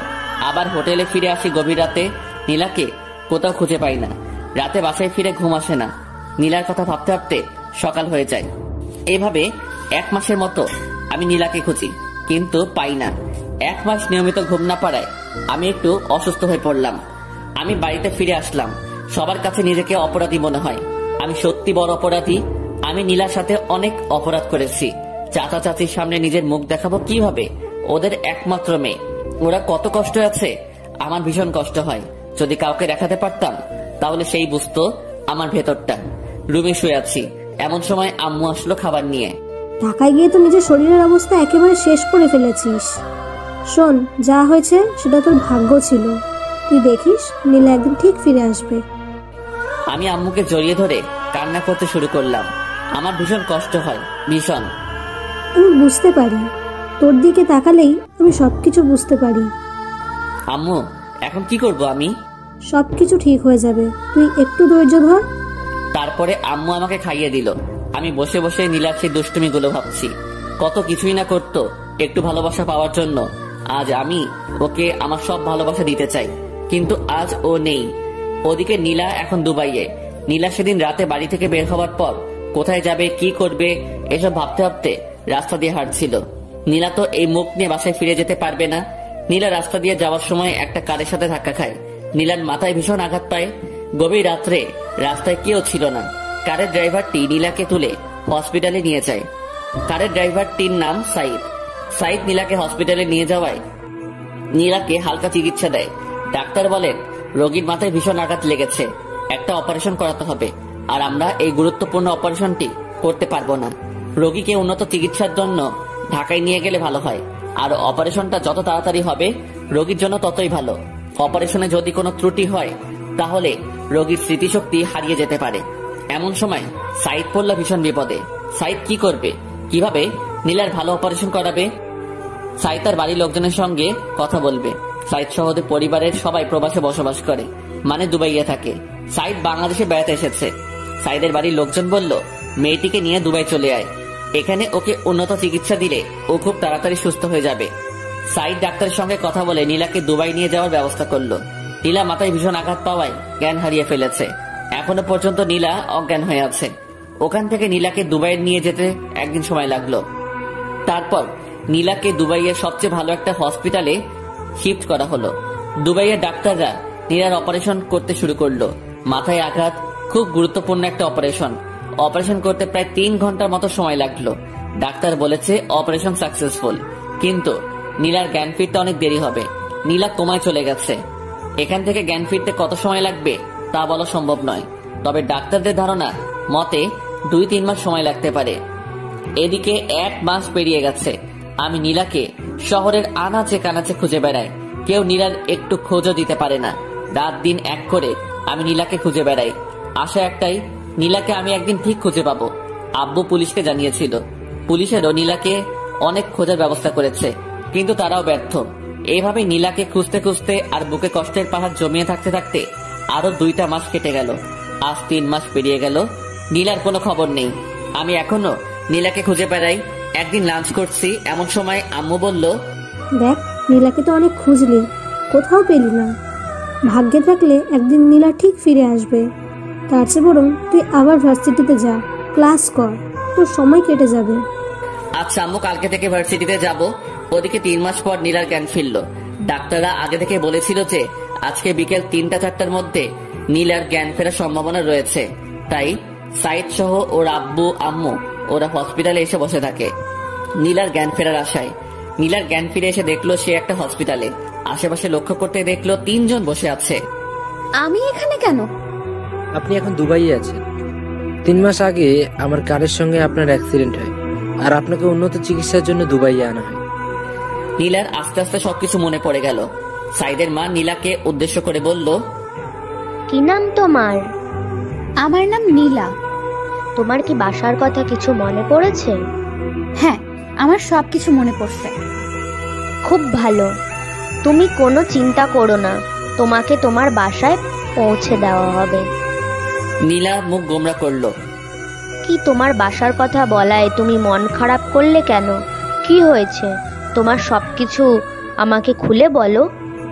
তারপরে নীলা সবকিছু খুলে বলল। বুঝলাম, ছেলেটি এত খারাপ, তোমাকে এভাবে কষ্ট দিল।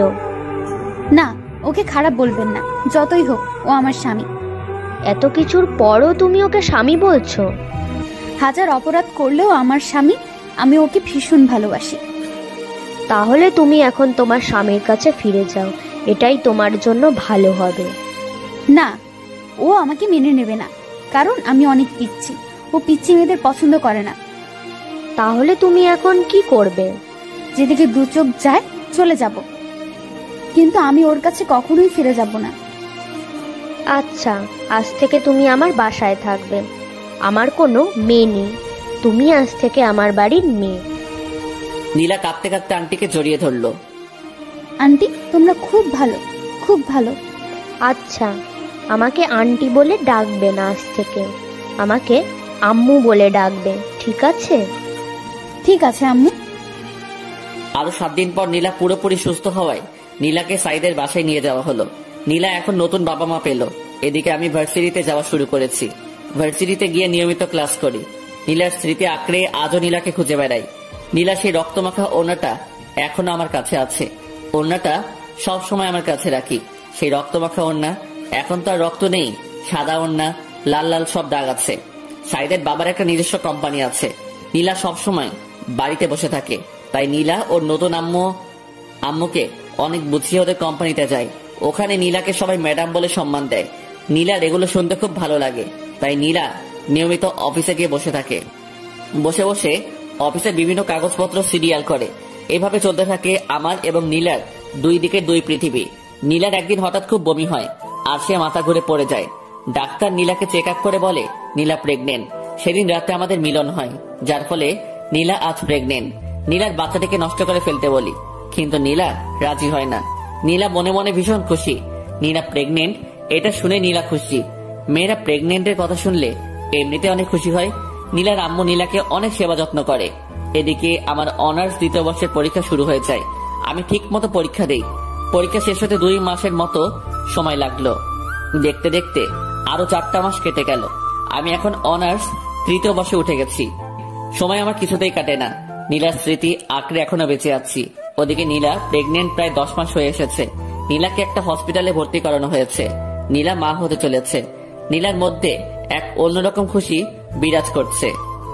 ডাক্তারের পরামর্শ অনুযায়ী দুপুরের দিকে নীলার সার্জারি করা হয়। আলহামদুলিল্লাহ, পুত্র সন্তান, মা ছেলে দুজনেই সুস্থ আছে। নীলা তার বাচ্চাকে পেয়ে অনেক খুশি। এদিকে আমি আজকে ভার্সিটিতে যাইনি।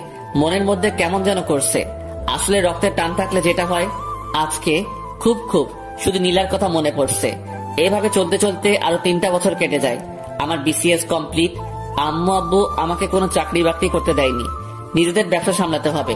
নীলার কথা সবাই ভুলে গেছে, মানে সবাই মেনে নিয়েছে যে নীলা মারা গেছে। আম্মু আব্বু আমাকে আবার বিয়ে দিতে চেয়েছে, কিন্তু আমি বিয়ে করিনি। আসলে বিয়ে করার কোনো ইচ্ছাই নেই। নীলার স্মৃতি আঁকড়ে ধরে বেঁচে আছি, যদিও কাউকে বুঝতেই দেই না যে আমি আজও নীলাকে ভালোবাসি। এখন আমি অফিসে যাই, আব্বুর ব্যবসা সামলাই। আমাদের একটা ছোটখাটো কোম্পানি আছে। আব্বু এবং তার বন্ধু মিলে কোম্পানিটা চালায়। আমিও অফিসে গিয়ে অফিসিয়াল কিছু কাজ করি।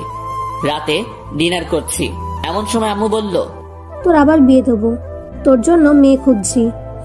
দেখো আম্মু, এর আগে তোমাদের ইচ্ছায় বিয়ে করেছিলাম। এখন প্লিজ একটা রিকোয়েস্ট করছি, আমাকে আর বিয়ের কথা বলো না। আমি আর জীবনেও বিয়ে করব না। আমরা না এখন বুড়ো হয়ে যাচ্ছি, আমাদের কি নাতি নাতনির মুখ দেখার ইচ্ছে নেই? নাতি নাতনির মুখ দেখার ইচ্ছা থাকলে তোমাদের মেয়েকে বিয়ে দাও। আমাকে কখনো বিয়ের কথা বলবেন না। আর কেউ কোনো কথা বলল না। আমি ডিনার শেষ করে রুমে গিয়ে শুয়ে পড়লাম। ওদিকে দুবাইয়ে নীলা কাটাচ্ছে অপূর্ণ এক জীবন। মানে নীলার ছেলে আছে কিন্তু স্বামী নেই। নীলার ছেলের নাম রেখেছে জিসান। ওর বয়স এখন 3 বছর। নীলাও এখন আমার কাছে ফিরে আসতে চায়, কিন্তু ভয় একটাই, আমি যদি নীলাকে মেনে না নেই। নীলা নিজের মা বাবাকে ছেড়ে চলে গেছে শুধু আমার জন্য। মেয়েটা তো অনেক কষ্ট সহ্য করে আজও টিকে আছে। জিসান তার আব্বুর ভালোবাসা থেকে বঞ্চিত। নীলা জিসানকে বুঝতে দেয় না যে তার আব্বু নেই। জিসান ওর আব্বুর কথা জিজ্ঞাসা করলে নীলা বলে, আমি তোর আব্বু, আমি তোর আম্মু। সাইদের দুবাইয়ের কোম্পানির সাথে আমাদের কোম্পানির একটা ডিল হয়, 2 কোম্পানি থেকে একটা মিটিং করার সিদ্ধান্ত হয়, আর মিটিংটা আমাদের দেশে হবে এটা নির্ধারণ করা হয়। সাইদ গিয়ে নীলাকে বলে, বাংলাদেশের একটা কোম্পানির সঙ্গে আমাদের একটা মিটিং আছে, আমরা বাংলাদেশে যাব, তুমি আমাদের সাথে যাবে? না, আমি বাংলাদেশে যাব না। বাংলাদেশেই তো যাচ্ছি, তোমাদের বাড়িতে তো না। আমরা গিয়ে ওখানে একটা মিটিং করব আর ওখানে 1 মাস থাকবো। ভাবছি আব্বু আম্মু ওদেরকে নিয়ে যাব, তাই বলছি তুমিও আমাদের সাথে চলো। হ্যাঁ নীলা, তুমিও আমাদের সাথে যাবে, আমরা বাংলাদেশ থেকে ঘুরে আসি। আচ্ছা, তোমরা যখন বলছো তাহলে যাব।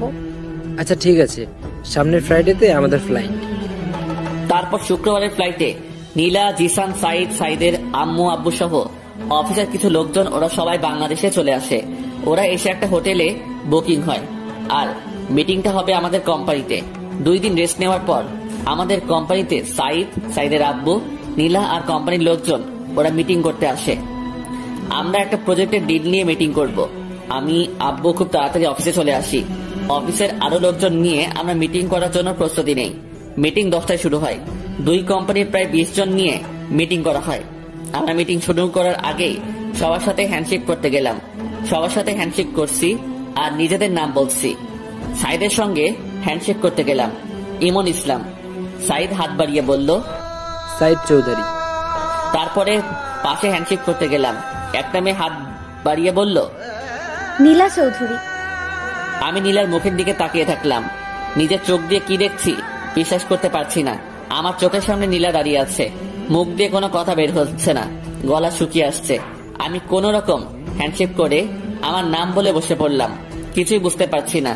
আজ প্রায় 4 বছর পর নীলা আমার চোখের সামনে। আমি নীলার দিকে তাকাচ্ছি, কিন্তু নীলা আমার দিকে একবারও তাকাচ্ছে না। নীলার আগে যার সাথে হ্যান্ডশেক করলাম উনি বলল ওনার নাম সাইদ চৌধুরী, আর নীলা বলল ওর নাম নীলা চৌধুরী। কি আজব, নীলার মনে হয় ওনার সাথে বিয়ে হয়েছে। যাক, তাও খুশি হলাম। নীলা তো বিয়ে করে সুখে আছে, আজ আমি অনেক খুশি। তারপরে মিটিং এর দিকে মনোযোগ দিলাম। মন কিছুতেই বসছে না। আজকের মতো মিটিং শেষ হলো, কিন্তু সম্পূর্ণ ডিল নিয়ে আলোচনা করা হলো না, তাই কালকে আবার মিটিং করা হবে। আমি বাড়িতে গিয়ে সরাসরি রুমে চলে গেলাম। চোখ দিয়ে খুব জল ঝরছে।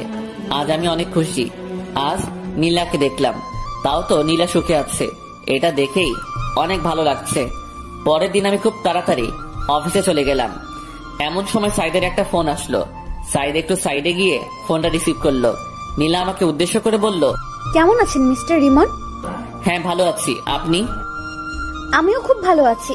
তা আপনার বড় ওয়াইফ কেমন আছে? মানে? না, আপনার তো পিচ্চি পছন্দ হয় না, তাই বলছি আপনার বড় ওয়াইফ কেমন আছে? আমার কোনো বড় ওয়াইফ নেই। কেন, এখনো বিয়ে করেন নাই? না, কারো অপেক্ষায় ছিলাম। সত্যি বলছেন? হ্যাঁ, কিন্তু এখন আর নেই। এখন সে তার স্বামী সন্তান নিয়ে খুব সুখে আছে, তাই। একদম তাই। তারপর আমি জিসানের সঙ্গে কিছুক্ষণ কথা বললাম। মিটিং এর সময় হয়ে গেছে, তাই জিসানকে নামিয়ে দিয়ে আমরা মিটিং করতে গেলাম। জিসানকে নীলা ওর ফোন দিয়ে পাশের একটা রুমে বসিয়ে দিল। জিসান সম্ভবত ফোনে গেম খেলছে। আমরা সবাই মিটিং করতে বসলাম। প্রজেক্ট নিয়ে বিভিন্ন আলাপ আলোচনা করলাম। মিটিং করা শেষে সাইদের কোম্পানির সঙ্গে আমাদের কোম্পানির খুব ভালো একটা বন্ধুত্ব হয়ে গেল। আমরা মিটিং শেষ করে সবাই একসাথে লাঞ্চ করলাম। শেষবারের মতো নীলার দিকে একবার তাকালাম। নীলা হয়তো আবার চলে যাবে দুবাইয়ে, তাই শেষবারের মতো আমি নীলার মুখের দিকে তাকিয়ে আছি। হঠাৎ নীলাও আমার দিকে তাকালো। আমি নীলার দিক থেকে চোখ সরিয়ে নিলাম। লাঞ্চ শেষে একটু রেস্ট নিয়ে ওরা সবাই চলে যেতে লাগলো। আমরা ওদেরকে একটু এগিয়ে দিতে গেলাম। হঠাৎ জিসান এসে আমার পা জড়িয়ে ধরলো। আমি জিসানকে কোলে তুলে নিলাম। একটু আদর করে জিসানকে নামিয়ে দিলাম। ওরা গিয়ে গাড়িতে উঠলো। নীলা গাড়ির গ্লাস খুলে আমার দিকে তাকালো। দেখলাম নীলার চোখ দিয়ে জল পড়ছে।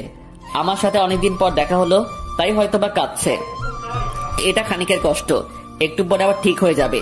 আমিও গাড়ি ড্রাইভ করে বাড়িতে চলে আসলাম। বাড়িতে এসে শাওয়ার নিলাম। রুমে বসে শুধু অফিসের কথাই ভাবছি। জিসানের মায়ায় পড়ে গেছি। জিসানকে আমার খুব আপন আপন লাগছে। ওদিকে নীলা হোটেলে গিয়ে ভীষণ কান্না শুরু করেছে। নীলার আম্মু নীলার সাথে কথা বলে কিছু জানার চেষ্টা করছে, কিন্তু নীলা কিছু বলছে না, শুধু কেঁদে চলেছে। অনেক চেষ্টা করে নীলার আম্মু জানতে পারলো যে আজকে আমার সাথে নীলার দেখা হয়েছিল। কাঁদছো কেন তুমি? আম্মু, ইমন ভালো নেই। তুমি কিভাবে জানলে ও ভালো নেই? ওর সাথে কথা বলেছি, ও এখনো বিয়ে করে নাই, এখনো আমার অপেক্ষায় আছে। কি বলছো কি? তুমি তো বলেছিলে ও তোমাকে সহ্য করতে পারতো না, তাহলে এখনো তোমার জন্য অপেক্ষা কেন করছে? আমি কিছু জানি না আম্মু, আমার এখন ভীষণ কষ্ট হচ্ছে। তুমি একদম কষ্ট পেও না। তোমার স্বামী যখন তোমার জন্য এখনো অপেক্ষা করে আছে, তাহলে তোমার ওর কাছে ফিরে যাওয়া উচিত। কিন্তু আমি কিভাবে ওর কাছে ফিরে যাব? তুমি কোনো চিন্তা করো না, আমরা সব ব্যবস্থা করব। এদিকে আমি শুধু বারবার নীলা আর জিসানের কথা ভেবে চলেছি। নীলা এখন বড় হয়ে গেছে। না, আমি কি সব ভাবছি? নীলা তো এখন অন্য কারো বউ। এসব নিয়ে আমার না ভাবাই ভালো। আমি রাতে এটা সেটা ভাবতে ভাবতে ঘুমিয়ে পড়লাম। সকালে ঘুম থেকে উঠে দেখলাম একটা নাম্বার থেকে বেশ কয়েকবার ফোন এসেছে। আমি ফোনটা ব্যাক করলাম। ফোনটা রিসিভ করতে ওপাশ থেকে বলল, হ্যালো মিস্টার ইমন, আমি সাইদ চৌধুরী। ও আচ্ছা, কি খবর? আপনার সাথে কিছু কথা আছে, দেখা করতে পারবেন? হ্যাঁ অবশ্যই, কোথায় আসবো? আমি একটা জায়গা টেক্সট করে দিচ্ছি, ওখানে চলে আসুন। আচ্ছা ঠিক আছে। তারপর আমি ফ্রেশ হয়ে ব্রেকফাস্ট করে চলে গেলাম টেক্সট করা জায়গায়। গিয়ে দেখলাম সাইদ চৌধুরী বসে আছে। আরে মিস্টার ইমন, আসুন, এখানে বসুন। জি ধন্যবাদ। তা আপনার দিনকাল কেমন কাটছে? হ্যাঁ ভালো কাটছে। আপনি তো অনেক লাকি। বুঝলাম না আপনার কথা। না, আপনি খুব ভালো একটা বউ পেয়েছেন, তাই বললাম আপনি খুব লাকি। সাইদ হাসতে হাসতে বলল, আরে ভাই, আমি তো এখনো বিয়েই করি নাই। মানে কি বলছেন আপনি? তারপরে সাইদ আমাকে সব ঘটনা খুলে বলল। আমার চোখ দিয়ে জল পড়তে শুরু করলো। আরে এখন কাঁদছেন কেন? এখন সবকিছু ঠিক হয়ে যাবে। এই নীলা, এদিকে আসো। তারপরে নীলা, জিসান, ওদের সাথে আরো দুজন আসলো। ওরা মনে হয় সাইদের মা বাবা। জিসান এসে আমার পা জড়িয়ে ধরলো আর বলল, তুমি আমার আব্বু। আম্মু আমাকে সবকিছু বলেছে। তুমি খুব পচা, তুমি আমাকে ছেড়ে অনেক দূরে ছিলে। আমি জিসানকে কোলে নিয়ে কয়েকটা চুমু খেলাম। হ্যাঁ রে, তোর আব্বু অনেক পচা, তোকে একটু আদর ভালোবাসা দেয়নি? আব্বু, তুমি আমাকে ছেড়ে কোথাও যাবা না তো? না রে, আমি তোকে ছেড়ে আর কখনো কোথাও যাব না। সত্যি বলছো তো আব্বু? হ্যাঁ সত্যি বলছি, আমি তোকে ছেড়ে আর কখনো কোথাও যাব না। এই যে মিস্টার ইমন, এখন আপনার বউ আর ছেলেকে নিয়ে আপনি বাসায় যান। আমরা কয়েকদিন পর আপনার বাসায় আসছি। কয়েকদিন পর কেন? আপনারা সবাই এখনই আমাদের সাথে চলুন। আচ্ছা আপনি যান, আমরা কয়েকদিন পরে আসি, ঠিক আছে? আচ্ছা ঠিক আছে। তারপরে সাইদের মা বাবার কাছ থেকে বিদায় নিয়ে আমি, নীলা আর জিসান বেরিয়ে পড়লাম। আমি গাড়ি ড্রাইভ করছি, পাশের সিটে নীলা বসেছে, আমাদের মাঝখানে জিসান আছে। নীলা এখন আমার সাথে কথা বলছে না। আমি নীলার দিকে তাকাচ্ছি, কিন্তু কোনো কথা বলছি না। জিসানের সাথে সাথে একটার পর একটা কথা বলে যাচ্ছে। কিছুক্ষণ পর আমরা বাড়িতে পৌঁছে গেলাম। কলিং বেল দিলাম, আম্মু এসে দরজা খুলে দিল। নীলা এবং আম্মু দুজন দুজনের দিকে তাকিয়ে আছে, কেউ কোনো কথা বলছে না। নীলা সরাসরি গিয়ে আম্মুর পা জড়িয়ে ধরলো আর বলল, আম্মু, তুমি আমাকে ক্ষমা করে দাও। আম্মু কিছু বলছে না, কথা বলার ভাষা হারিয়ে ফেলেছে। আম্মু এবং নীলা দুজনেই কান্না করে চলেছে। একটু পর জান্নাত আর আব্বু আসলো। নীলা আব্বুর পা জড়িয়ে কান্না করতে লাগলো। তারপরে নীলা সবকিছু খুলে বলল, এতদিন কোথায় ছিল, কি করছিল। তারপরে জিসানকে নিয়ে সবাই মাতামাতি শুরু করে দিল। একবার আম্মুর কোলে, একবার আব্বুর কোলে, একবার জান্নাত নিয়ে টানাটানি করছে। কখন কোন দিকে যাচ্ছে কিছুই বোঝা যাচ্ছে না। তারপরে আব্বু চাচা আর চাচিকে ফোন দিয়ে আসতে বলল। আব্বু বলল সারপ্রাইজ আছে। ইমন, তুই নীলাকে নিয়ে উপরে যা, আর দাদু ভাই আমার কাছে থাকবে। তারপরে আমি আর নীলা উপরে গেলাম। উপরে গিয়ে আমি নীলাকে জড়িয়ে ধরলাম। এই পিচ্ছি, তুই এতদিন আমাকে ছেড়ে কিভাবে থাকতে পারলি? এই শোনো, এখন আমি আর পিচ্ছি নেই, আমি এখন অনেক বড় হয়ে গেছি। তাই তো দেখছি, তুই অনেক বড় হয়ে গেছিস। শোনো, এখন আর তুই করে বলবে না, এখন থেকে আমাকে তুমি করে বলবে, ঠিক আছে? আচ্ছা ঠিক আছে। জানো তোমাকে ছাড়া থাকতে আমার কত কষ্ট হয়েছে? হ্যাঁ বুঝতে পেরেছি। তুমি আমার সাথে যে সেদিন রাতে ওভাবে ওসব না করলে এসব কিছুই হতো না। আমিও তোমাকে ভালোবেসে ফেলেছিলাম, আস্তে আস্তে তোমাকে মেনে নিতাম। সেটা বুঝতে পেরেছি। তুমি এতদিন আমার জন্য অপেক্ষা করছো। তুমি অনেক কষ্ট সহ্য করেছো। তুমিও তো আমার জন্য অনেক কষ্ট সহ্য করেছো। হঠাৎ জিসান এসে আব্বু বলে ডাক দিল। কি হয়েছে আব্বু? তুমি আমার আম্মুকে জড়িয়ে ধরে কি করছিলে? কই, কখন জড়িয়ে ধরলাম? না, আমি দেখেছি। না, তোমার আম্মু পড়ে যাচ্ছিল তাই তোমার আম্মুকে ধরেছি। ও, তাহলে ঠিক আছে। তারপর আমি জিসানকে কোলে নিয়ে গল্প করতে শুরু করলাম। দুপুরে লাঞ্চ করে এসে আমি, জিসান, নীলা তিনজন শুয়ে দুষ্টামি করছি। এভাবে দুষ্টামি করতে করতে বিকেল হয়ে আসলো। কিছুক্ষণ পর জান্নাত এসে বলল, ভাবি গ্রাম থেকে তোমার আম্মু আব্বু এসেছে। নীলা দৌড়ে ওর আম্মু আব্বুর কাছে গিয়ে ওদের পা জড়িয়ে ক্ষমা চাইতে লাগলো। নীলাকে পেয়ে ওর আম্মু আব্বু ভীষণ খুশি। আর খুশি হবে না কেন, একমাত্র মেয়ে বলে কথা। প্রত্যেকটা মা বাবা তার মেয়েকে খুব ভালোবাসে। তারপরে আমরা সবাই গল্প করতে করতে রাত হয়ে আসলো। রাতে সবাই একসাথে ডিনার করে নিলাম। রাতে আমি, নীলা আর জিসান রুমে বসে আছি। এমন সময় জান্নাত আসলো। জিসান, আজকে তুমি আমার সাথে থাকবে। কেন আন্টি? আজকে আমি আমার আব্বুর সাথে আজকে তো তোমার আব্বুর সাথে থাকা যাবে না। আজকে তোমার আব্বু আর আম্মু একসাথে থাকবে। হ্যাঁ জিসান, তোমার আন্টি ঠিকই বলেছে। আজকে তোমাকে আমাদের সাথে নেব না, কাল থেকে তুমি আমাদের সাথে থাকবে। আচ্ছা আম্মু, তুমি যখন বলছো তাহলে আমি আন্টির সাথে থাকবো। তারপরে জিসান আমাকে আর নীলাকে কয়েকটা চুমু দিয়ে ওর আন্টির সাথে চলে গেল। নীলা গিয়ে রুমের দরজা আটকে দিল। নীলা আমার দিকে তাকাচ্ছে আর মুচকি হাসছে। হাসছো কেন? শোনো, আমার আরেকটা বেবি লাগবে। ও মা, আরেকটা? হ্যাঁ, আরেকটা। এবার একটা মিষ্টি মেয়ে লাগবে। তোমার মিষ্টি মেয়ে লাগবে? তাহলে আমাকে বলছো কেন? ওই, তুমি জানো না তোমাকে কেন বলছি? না, আমি তো জানি না। দেখো, নাটক করো না। আচ্ছা ঠিক আছে। তারপর আমি নীলাকে বিছানায় শুয়ে দিলাম। আমি আস্তে আস্তে নীলার কাছে গেলাম। নীলাকে কিস করতে শুরু করলাম। নীলার গালে, মুখে, গলায় কিস বসাতে শুরু করলাম। শুধু কি কিস করলে হবে নাকি, অন্য কিছু করবে? এত ব্যস্ত হচ্ছ কেন? আমার এক্ষুনি লাগবে। আচ্ছা ঠিক আছে। তারপর আমি নীলার ড্রেস খুলে, আপনারা কি শুনছেন? হ্যাঁ, আর কিছু শোনার নেই। তারপর আমি আর নীলা সুখের সাগরে ভাসতে থাকলাম, যেখান থেকে আর কখনো ফিরে আসবো না। এইভাবে আমাদের সুখের জীবন কাটতে থাকলো। সমাপ্ত। আসসালামু আলাইকুম। গল্পটি শুধুই কাল্পনিক ছিল।